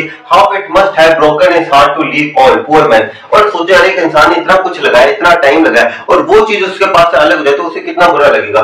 To hear his sister moving about him, और क्या अब ऊपर से क्या आवाज रही थी, क्योंकि जो एमएमएल जहाँ पे रहते थे ना उसके ऊपर वाले कमरे के अंदर ही वो रहती थी, उनके क्या नाम लेते हैं, वो रहते थे उनकी सिस्टर रहते थे, तो उन्हें पता था कि वो फ्रेंच की टीचर की तो जरूरत है नहीं, तो वो देश छोड़ के जा रहे थे। तो इन द रूम जो ओवर रूम था, packing their trunks means luggage, जो एमएमएल की सिस्टर थी वो क्या कर रही थी, उनका लगेज को पैक कर रही थी, for they must leave the country the next day, but he had the courage to hear every lesson to the very last, क्योंकि वो देश को अगले दिन ही छोड़ के जा रहे थे, लेकिन उनके अंदर इतनी शक्ति थी कि मैं लास्ट तक जितनी भी बातें वो सारी लास्ट तक सुनूंगा। At the writing we had a lesson in history, writing के अंदर उन्होंने एक लेसन किया हिस्ट्री के अंदर। Then the baby started the ये एक्चुअल के अंदर वोवेल्स हैं सारे, इन सब में से बी हटा दो तो ए ई आई ओ यू होता है, ठीक है, जैसे हम होते हैं ए ई आई ओ यू, इस तरीके से। Down there at the back of the room old Hauser put on his spectacles and holding his primer in both hands. तो क्या हुआ कि आगे देखिए जो मैंने बताया था ना उसने अपनी जो बुक थी वो इस तरीके से पकड़ी हुई थी, और वो बड़ी एक्चुअल के वो इतने ज्यादा इमोशनल थे, पर फिर भी वो कहते हैं ए फॉर एप्पल इस तरीके से वो गा रहे थे। ओके, एक सेकंड रुको, काम पे थे हम। In both head spelled the letters with them, यानी कि बच्चों के साथ बोलने लग पड़ा ए फॉर एप्पल, जैसे बा बे बी बो बू इस तरीके से। Okay, you could see that he too was crying and his voice trembled with emotion, कि रोते रोते के बोले ए ई हां इस तरीके से वो रोते रोते बोल रहे थे। And it was so funny to hear him, वो आवाज सुनने में तो फनी लग रही थी, but we all wanted to laugh and cry, हम हंसना भी चाहते थे तो रो भी रहे थे, क्योंकि लास्ट लेसन था हमारा। Oh how well I remembered it. अब फ्रांस को याद आ रहा है कि भाई अब फ्रांस अपने जब भी लिखते हुए वो अपने आप से कह रहा है यार मुझे कितने बढ़िया तरीके से याद है वो सारी चीजें। Okay, that last lesson all at birth the church clock struck 12। अब जैसे 12 बज गए, ठीक है, जैसे 12 बज गए फर्स्ट पीरियड हो गया ओवर। ओके,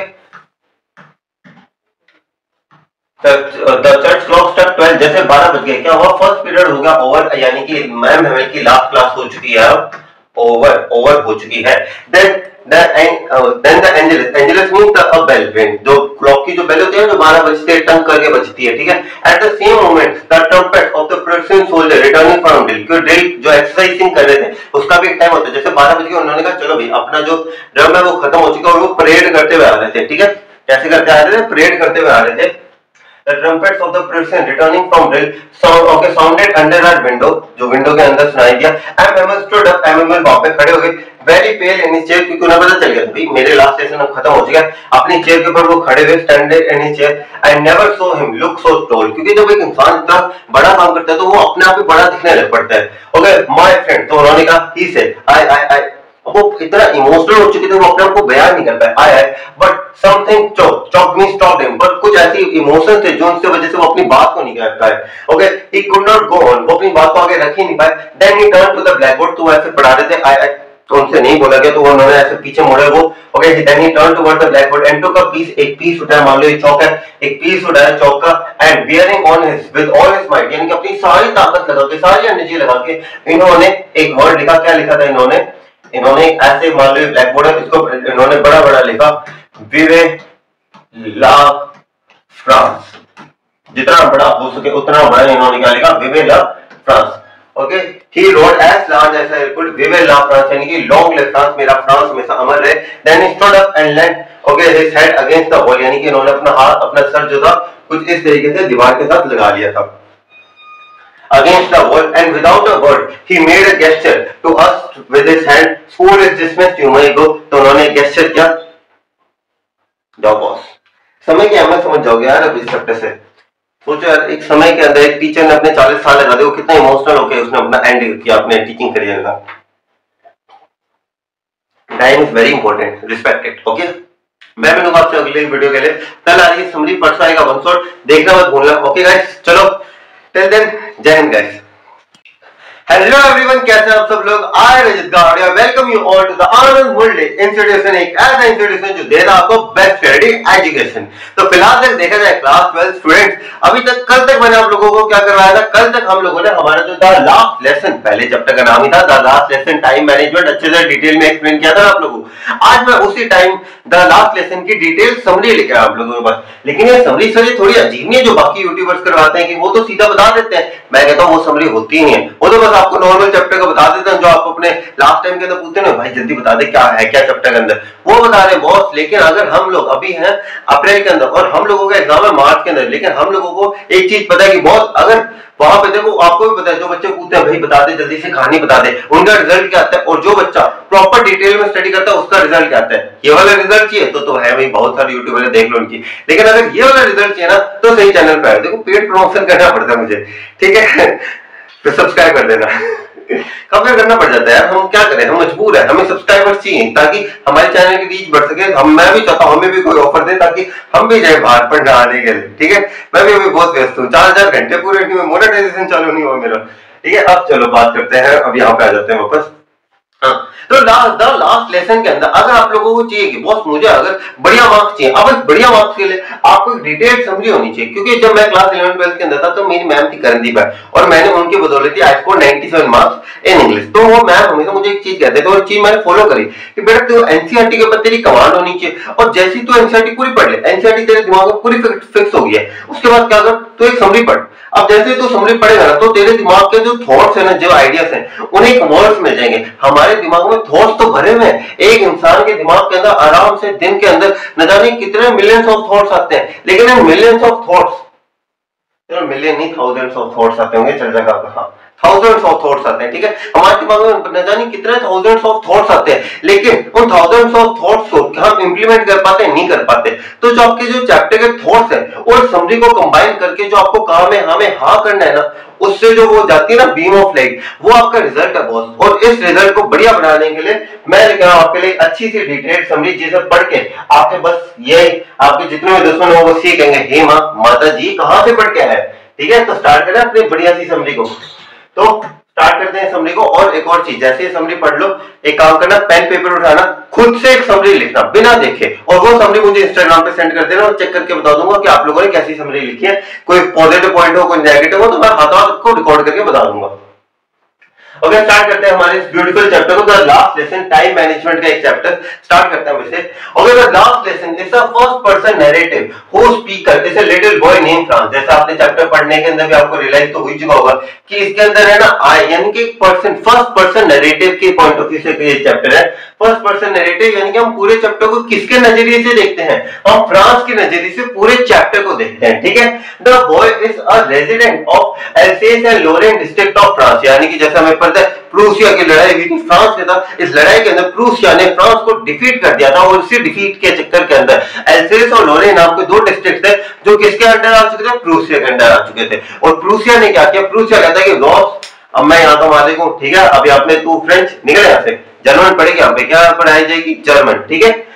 ओके तो वो कहां का रेजिडेंट था, he was a resident of Alsace and Lorraine. क्या है एल्सेस लोरेन, डिस्ट्रिक्ट है, डिस्ट्रिक्ट इसके है फ्रांस के, okay.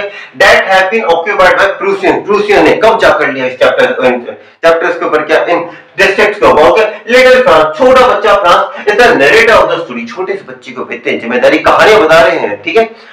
Having a late start for the school, क्योंकि वो दिन कैसे उठा, ओ आज दिन चढ़िया 12 बजे, कैसा रिएक्शन था, शॉकिंग, क्योंकि क्या हुआ, क्योंकि वो लेट उठा था। Having a let start on this beautiful warm morning, लेकिन जैसे वो बाहर गया, धूप, वार्म क्लाइमेट, क्योंकि फ्रांस के अंदर हम बात करें तो वार्म क्लाइमेट, क्योंकि वो आते किसमें, कोल्ड रीजन का इलाका है, तो वार्म क्लाइमेट, बर्ड्स यहाँ पे चिड़िया चहचहा रही है, ब्राइट है, एकदम वार्म एनवायरनमेंट है, सोल्जर एक्सरसाइज कर रहे हैं, हर तरफ हरियाली, यार क्या मस्त मौसम है ना।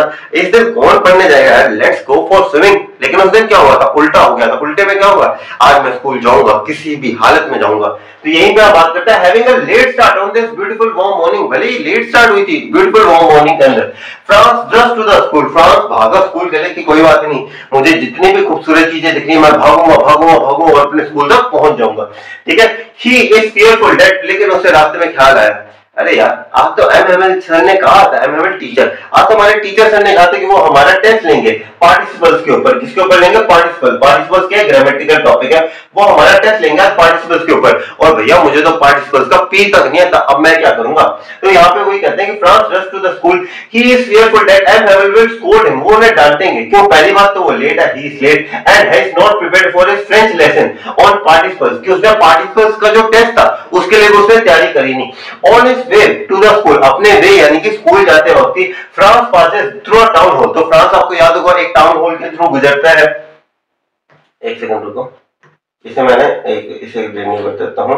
एक्चुअली आपसे पहले ना उससे पहले मैं बैच ले रहा था दूसरी क्लास का, कौन सी क्लास का, क्लास 11 का भी है ना, आपसे पहले भी क्लास 11 का बैच चल रहा था तो उस टाइम पे था। हाँ तो यहाँ पे क्या बात कर रहा था मैं, तो हमारा फ्रांस वो भागा भागा जा रहा था, he was running, और बीच के अंदर क्या था, एक टाउन हॉल है, तो टाउन हॉल के अंदर पास क्या था, एक बुलेटिन बोर्ड था। बुलेटिन बोर्ड के ऊपर क्या आती थी, बुरी खबरें आती थी। कब से आ रही है, पिछले 2 सालों से आ रही है। जिसने चैप्टर के ऊपर अच्छी कमांड बनाएगी ना, उसे सच बताओ ना, अभी बोझ नहीं लग रहा हो, उसे बताओ ना, उसे मजा आ रहा है। अरे हाँ सर, वो 2 साल वाले सारे पॉइंट्स पता क्या, इसे की चेन ही बन चुके हैं, और एक कड़ी दूसरी कड़ी को ज्वाइन करिए, दूसरी कड़ी तीसरी कड़ी को, और ये जो मजा आ रहा है ना बच्चों को, जिसने चैप्टर आराम से पढ़ा। अगर आप भी चाहते हो, जिन बच्चों को मजा नहीं आ रहा, मतलब मेरे एक्सप्लेनेशन में मजा नहीं, वैसे पॉसिबल नहीं है, पर फिर भी अगर किसी बच्चे को ऐसा लग रहा है कि मैं सीधा समरी देखने आ गया चैप्टर की, कल टेस्ट आज ऐसी समरी देखने आ गया, बॉस आपको बहुत बड़ा नुकसान है। अभी भी कह रहा हूँ बॉस, चैप्टर को सिर्फ पढ़ो मत, उससे सीखो कि वो कहना क्या चाहता है। अगर ये कह रहा है ना टाइम मैनेजमेंट को, तो टाइम मैनेज करने लग पड़ो। अब जो बच्चा प्रॉपर अच्छे से देख रहा है कि हाँ भाई समझ में आ रही चीजें, जिसने एनसीईआरटी में कमांड बनाई, उसे मजा आ रहा है, उससे कड़ियां मिलती जा रही है, एक कड़ी दूसरी कड़ी को, दूसरी कड़ी तीसरी कड़ी को। उसका जो सबकॉन्शियस माइंड है ना, जिसके अंदर सारे जो चैप्टर पढ़ते हुए कि जितने थॉट्स है, वो क्या हो रहे हैं, धीरे धीरे करके एक्टिव होते जा रहे हैं, उससे सारे थॉट्स आ रहे हैं। और जब आपका माइंड इतना थॉटफुल बन जाएगा ना, तो सोचो आंसर कितने गजब के लिखोगे आप। ठीक है।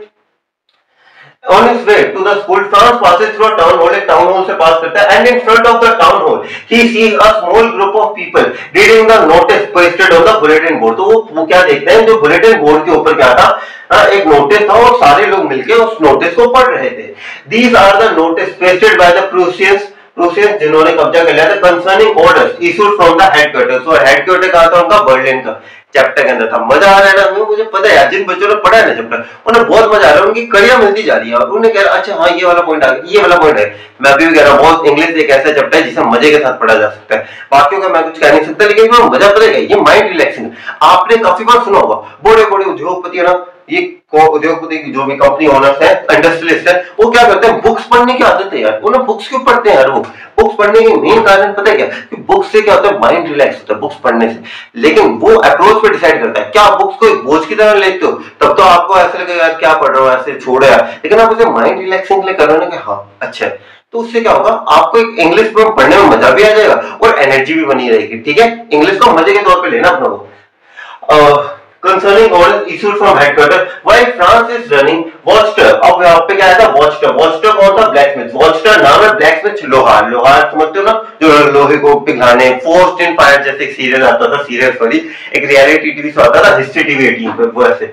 और calls him that there is no need to hurry। तो अब एक्चुअल में क्या हुआ, उसने तो पढ़ लिया बुलेटिन बोर्ड पे कि आज से किसी भी स्कूल के अंदर फ्रेंच लैंग्वेज नहीं पढ़ाई जाएगी। तो उसने कहा कि भाई इसका तो फर्स्ट पीरियड होते ही एमएमएल सर का है, तो उसने कहा कि बेटा तू स्कूल इतने जल्दी जल्दी ना जा, तेरे पास बहुत ज्यादा समय, you have plenty of time in which you can reach the school. आपके पास बहुत ज्यादा टाइम है। तो उससे क्या लगा था, अच्छा भाई ये बुड्ढा मेरा मजाक उड़ा है, बुड्ढा मेरे बीच में बहुत बोल रहा है। तो उसे लगा कि he was making fun of me, actual के अंदर वो रियलिटी बता रहा था। लेकिन काफी बार होता है ना, जब हम लोगों से गलती हो जाए और क्या शाबाश बेटा क्या काम किया तूने, ऐसा लगता है ताने तो नहीं मारा तू हमें, है ना, ऐसा लगता है ताने तो नहीं मारा तू हमें।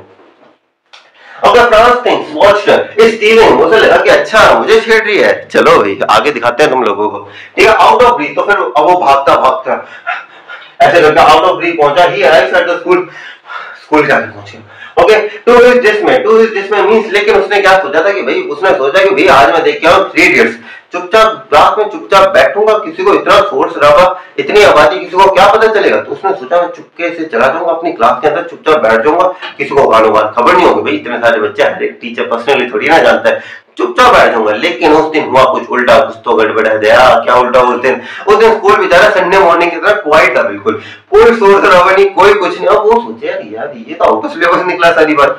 मैं तो सोच रहा था कि कमोशन आया था, वर्ड कमोशन होगा, नॉइस होगी, उस वजह से मैं अंदर आ जाऊंगा। लेकिन उस दिन तो स्कूल पूरा क्वाइट है, कोई मतलब कहते हैं ना,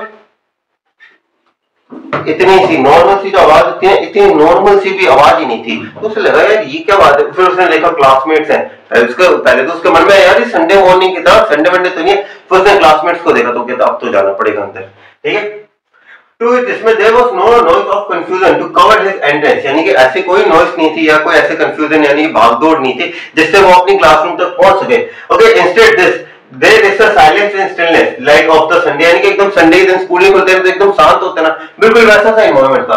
फ्राइटेंड एंड रेड फेस्ड, यानी कि फ्राइटेंड, अब उसे डर लग रहा है क्लास के सामने जा रहा है। अब इसमें दो चीज होती है, एक तो शर्म आ रही होती है, एक डर लग रहा होता है। तो फ्राइटेंड और रेड फेस यानी कि जब हम शर्म आती है तो हमारे चेहरे एकदम लाल सा नहीं हो जाता। तो उसने गेट खोला है, ठीक है, डरते हुए ही एंटर्ड द क्लासरूम। तो उसने सोचा एमएमएल जो थे वो with his terrible iron ruler under his arm वो ऐसे चल रहे थे, तो उसे लगा भाई अब तो एमएमएल पटाक पटाक पटाक दो तीन पड़ेगी पटाक करके खींच खींच के, लेकिन एमएमएल ने क्या कहा, पुत्र पुत्र तुम अपनी अपने क्या नाम लेते हैं, तुम अपनी सीट पे जाकर बैठो। अब मन में तो आता है भाई ये टीचर ऐसे कैसे हो गया, आज कुछ ना कुछ ढंका खा के है, बीवी पत्नी से लड़ाई नहीं करके आया, ये ऐसे मीठी बोली में कैसे बोलने लग पड़ा। तो ये सेम ख्याल है इसके मन में। Franz as a hot scold, okay, Franz a hot scolding, however MML gently directs Franz to his seat, यानी कि वो जैसे उसने क्या सोचा था भाई मुझे तो एकदम हार्श तरीके से बहुत बुरी तरीके से डांटेंगे, पर उसने कहा पुत्र अपनी सीट पे जाकर बैठो, हम कक्षा तुम्हारे बगैर चालू करने वाले थे, we were starting the class without you. अब सोचा यार ये क्या बात हो गई भाई, अजीब सी बात है भाई, ये टीचर ऐसे, ये समय बदल गया, क्या कहते हैं हालात बदल दिए, जज्बात पलट दिए, सारी चीजें पलट दी, क्या हुआ बात समझ में नहीं आई, ये क्या हुआ। ओके, वन सेटल ये मुझे पता नहीं, ऐसा लगता है किसी दिन कोई एक बीप बनाएगा when a memer becomes a teacher.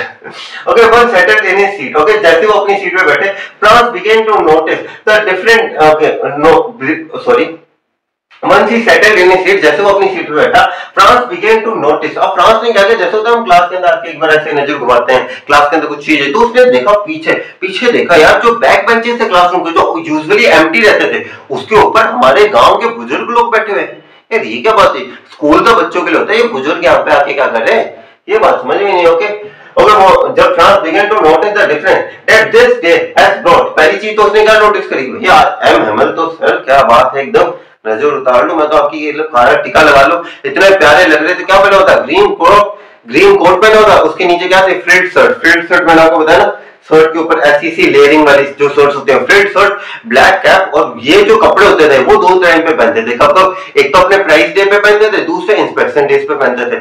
तो उन्होंने कहा यार ये एमएमएल सारी तरह सर धज के आए हैं, कुछ तो बात है यार, आपको स्पेशल ओकेजन लगता है। Okay, MML is all dressed in his best clothes that he wears on prize when prizes are given, एक तो प्राइस डेज के ऊपर या और ऑन इंस्पेक्शन डेज, या जब इंस्पेक्शन होती थी तब।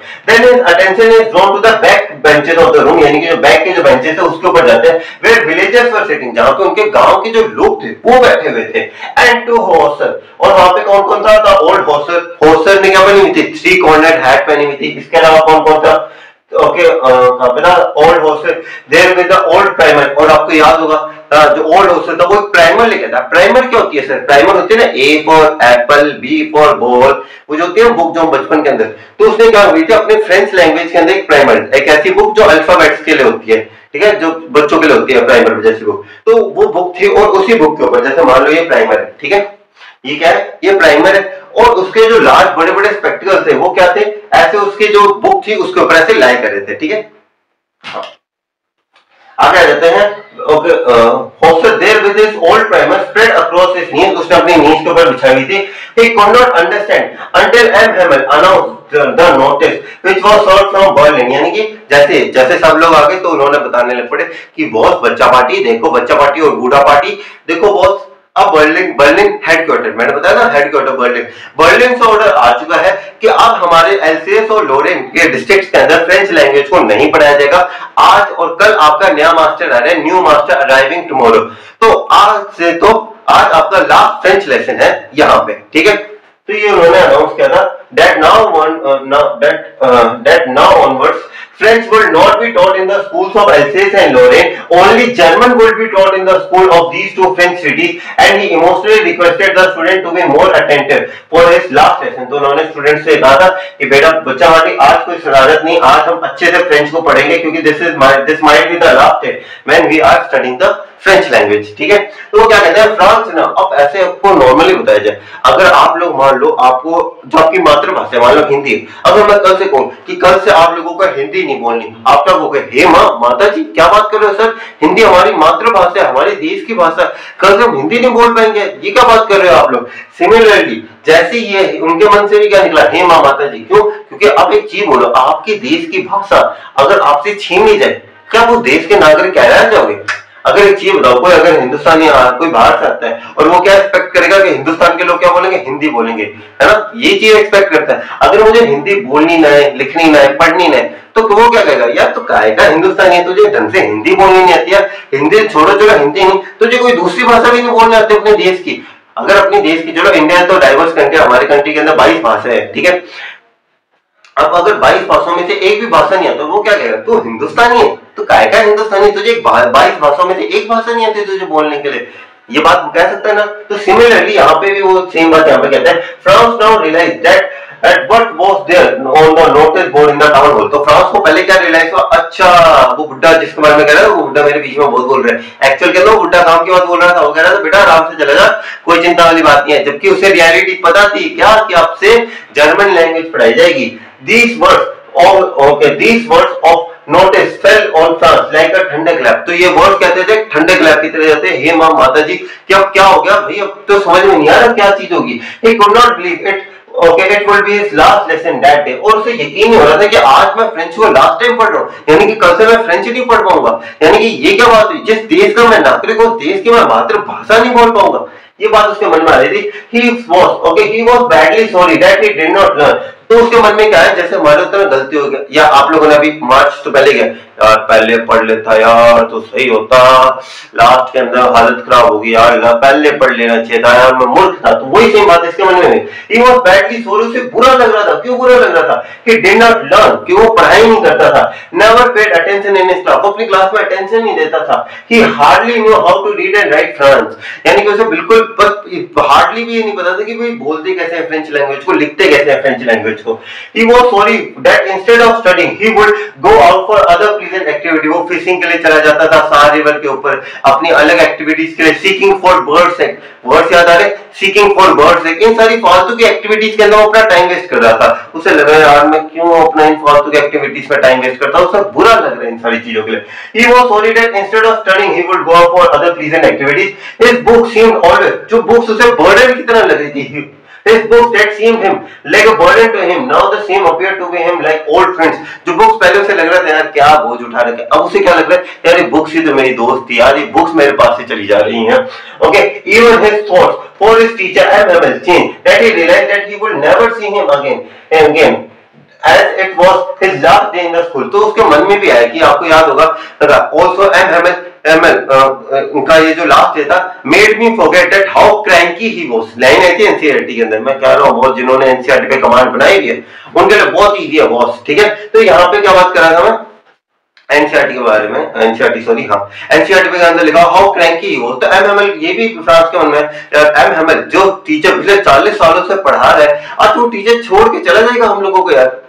How much bad he is feeling right now। Okay, he forgot about his cranky nature and his cruel ruler, यानी कि वो सब कुछ भूल गया था कि वो कितने ज्यादा ऐसे cranky टीचर थे, इन सारी चीजों के बारे में भूल गया था। Now he could realize that his teacher had warned Now he could realize that the teacher had won this just in the honor of his last lesson। अब उसे समझ में आ गया था बहुत कि जो हमारे टीचर सर है ना, इन्होंने बढ़िया कपड़े क्यों पहने हैं, क्योंकि ये लास्ट लेसन को एक ट्रिब्यूट है उनका।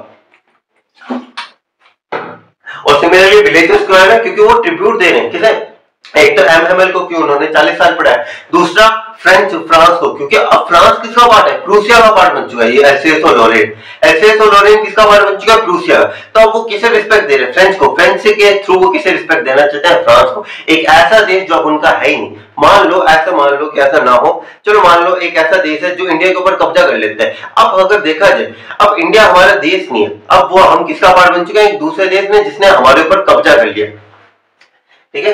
He also understand why older people were present in the class as they were sorry why they never bothered to go to school and they were showing their respect to the teacher who served for 40 years। यानी कि वो जो बुढ़े लोग थे वो भी क्यों आए थे, क्योंकि वो भी अपनी रिस्पेक्ट दे रहे थे M.M.L. को कि उन्होंने 40 साल तक की faithful service the. Okay, when France name was called, तब आपको सडनली याद होगा, जैसे ये सारी बातें जब फ्रांस याद कर रहा था, सडनली उनका नाम लिया था और M.M.L. ने क्वेश्चन पूछा था पार्टिसिपल्स के ऊपर। Okay, Franz name was called to recite the lesson, he made mistake and could not even speak few words about, but M.M.L.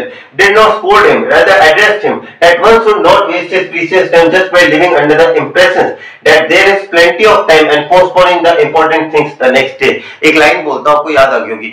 Okay, this is the problem with the people of Alsace that they put learning till tomorrow, यानी कि वो आज का काम किस पे आ जाता है, कल के ऊपर। तो जैसे उन्होंने डांटा था ना, वो जैसे उन्होंने सवाल पूछा और फ्रांस बोल नहीं पाया, वो नीचे देखने लग पड़ा, उसका हार्ट बीट फास्ट फास्ट हो रही थी, तब उसने एमएमएल ने एक चीज बोली, बेटा आज मैं तुझे डांटूंगा नहीं, आज तुझे खुद एहसास हो चुका होगा कि बेटा तू कितनी बड़ी गलती कर रहा था, तू अपना टाइम वेस्ट कर रहा था, और यही तो तेरी गलती है बॉस कि तू अपने टाइम को वेस्ट करता जा रहा था और तुझे लग रहा था कि भाई तू एक महान है। बेटा तू महान नहीं है, तू अगर सोच रहा है ना कि तू अपना टाइम वेस्ट कर रहा है, कोई बात नहीं, आगे बहुत टाइम है। बेटा जिस दिन तुम समय की कीमत नहीं करोगे, समय तुम्हारी कीमत नहीं करेगा, उस दिन समय तुम्हें लपेटेगा बहुत बुरी तरीके से। Okay, how would they feel when the Germans will make fun of them? ऐसे जर्मन्स मजाक उड़ाएंगे, ए तू हिंदुस्तानी है, तुझे हिंदी बोलनी नहीं है, तुझे तो 22 भाषाएं बोलनी नहीं आती। Okay, how would they feel when the Germans will make fun of them that they were not able to speak and write the French despite of being the Frenchman? तू खुद को हिंदुस्तानी कहता है और तुझे हिंदी बोलनी नहीं आती, तुझे 22 भाषाओं में से एक भाषा नहीं आती। Okay, teacher did not put all the blame on France, लेकिन उसने कहा बेटा सिर्फ तेरी गलती नहीं है, तेरे माँ बाप की गलती है। तेरे माँ बाप की ऐसी गलती है कि वो क्या करते हैं माँ बाप कि बेटा तू स्कूल जाके क्या करे, हम लोगों ने भी क्या कर लिया, एक काम कर खेती बाड़ी में लग, कहीं मिल विल में जा, कुछ पैसा 2 पैसे लेके आ, घर के अंदर गुजारो। या एक तो एमएमएल ने कहा कि तेरी भी गलती है कि तू अपना टाइम वेस्ट कर रहा है, तेरे माँ बाप की गलती है और मेरी भी गलती है। मेरी कैसे गलती? जिस दिन मुझे छुट्टी पे जाना था फिशिंग के लिए, मैं तुझे छुट्टी दे देता था। जब मुझे लगता था मेरे पेड़ पौधे सूख गए, मैं कहता तू पानी दे, यानी कि तेरा टाइम वेस्ट कौन करवा रहा था? मैं करवा रहा था, तेरे माँ बाप करवा रहे थे, तू खुद करवा रहा था। तू अकेला नहीं है ब्लेम करने के लिए, तेरे माँ बाप और मैं भी उतने ही जिम्मेदार है जितना तू है। Okay, but you also blame the parents who never bothered to send their children to school to study. Instead, they put their children to work on farms or in milk to earn extra money, extra पैसे कमाने के लिए। Even he blamed himself that he often would send his pupil means student, to water his plants instead of studying at the school and would declare a holiday whenever he wanted to go for fishing. जैसे उसे कभी मछली पकड़ने जाना तो मछली पकड़ने चला जाता था और छुट्टी डिक्लेयर कर देता था। ठीक है, teacher further said about the French language, यानी कि बाद में उन्होंने फ्रेंच लैंग्वेज का लिखा that it is the most beautiful, clearest and the most logical language in the world. People should stick to their language as it will be prove a key to their pleasure in case they are enslaved. यानी कि जब आपके ऊपर गुलाम आ जाते हो, आप गुलाम बन जाते हो। ठीक है, लैंग्वेज को क्यों बदलवाता है? चलो आप लोगों से पूछता हूँ, लैंग्वेज बदलवाने का मेन पॉइंट ऑफ व्यू क्या है? अगर आपने क्लास 10th के कौन से चैप्टर का है ये वैसे 12th क्लास है ना, 12th क्लास को आपने 10th क्लास के अंदर नेशनलिज्म इन यूरोप पढ़ा था, नेशनलिज्म इन इंडिया। इसके अंदर 6 पार्ट आता था, उसके अंदर क्या एक जो लैंग्वेज होती है ना, एक कॉमन फेल है। अगर मैं हिंदी बोल रहा हूँ और सामने वाला बंदा कुछ उर्दू बोल रहा है, हम रिलेट, उर्दू नहीं कुछ अलग ही भाषा फ्रेंच बोल रहे हैं, क्या हम रिलेट कर पाएंगे? नहीं। मैं हिंदी बोल रहा हूँ, वो हिंदी बोल रहे हैं, रिलेट कर पाएंगे। लैंग्वेज लोगों को कनेक्ट करने के अंदर मदद करती है। वैसे ही अगर एक चीज बताओ, नेशनलिज्म के अंदर भी ये बात बोली गई थी, ये जो लैंग्वेज है ना, एक ऐसा हथियार है जिसे इस्तेमाल करके हम ये जो गुलामी की जिंदगी है इसे छोड़ सकते हैं। तो सिमिलरली यहाँ पे वो क्या चाहते हैं कि अगर तुम्हें अपनी भाषा याद है तब तो तुम गुलाम नहीं बनोगे, तुम्हारे पास हमेशा एक चाबी रहेगी। चाबी क्या है? तुम्हारी जीभ, जिससे तुम अपनी मातृभाषा बोलोगे। वो तुम्हारे लिए एक चाबी की तरह होगी जिससे तुम अपनी ये जो गुलामी के जो जंजीर है इन्हें तोड़ के तुम बाहर निकल सकते हो। ठीक है, अब magic had happened that day in the class that student understood everything very well. उन बच्चों को सारी बातें अच्छे से समझ में आ रही थी, because they were more attentive and the teacher was more patient and polite that day. क्योंकि सिर्फ ऐसा नहीं कि बच्चे ध्यान से सुन रहे थे, बट जो टीचर था एमएमएल सर, वो भी बहुत अच्छे से पढ़ा रहे थे। Finally a very heavy heart MML stood up very sad and he walked towards the blackboard, took a chart and wrote in it, "We will love France." We will love France का क्या मतलब होता है?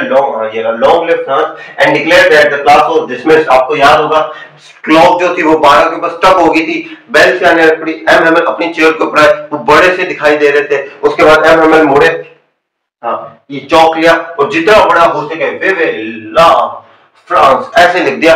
और यानी कि वो बोलना चाहते थे आई पर बोल नहीं पाए क्योंकि इमोशन से बैठते हैं। सोचो एक बंदे ने अपनी जिंदगी के 40 साल इस चीज को दिया और आज उसे वो चीज छोड़ के जानी, इट हर्ट्स। ओके, तो ये लास्ट के अंदर बड़ी इमोशनल एंडिंग के साथ एक चीज समझाई जा रही है आपको कि टाइम मैनेजमेंट करो। बहुत क्लास 12 के अंदर इंग्लिश का सिलेबस बहुत कम है, इसलिए कह रहा हूँ जल्दी खत्म कर लो। लेकिन और अच्छे से, ज्यादा लोड नहीं है यार, अगर महीने के 2 चैप्टर्स भी उठाओगे ना तब भी आपका बहुत जल्दी हो जाएगा सिलेबस।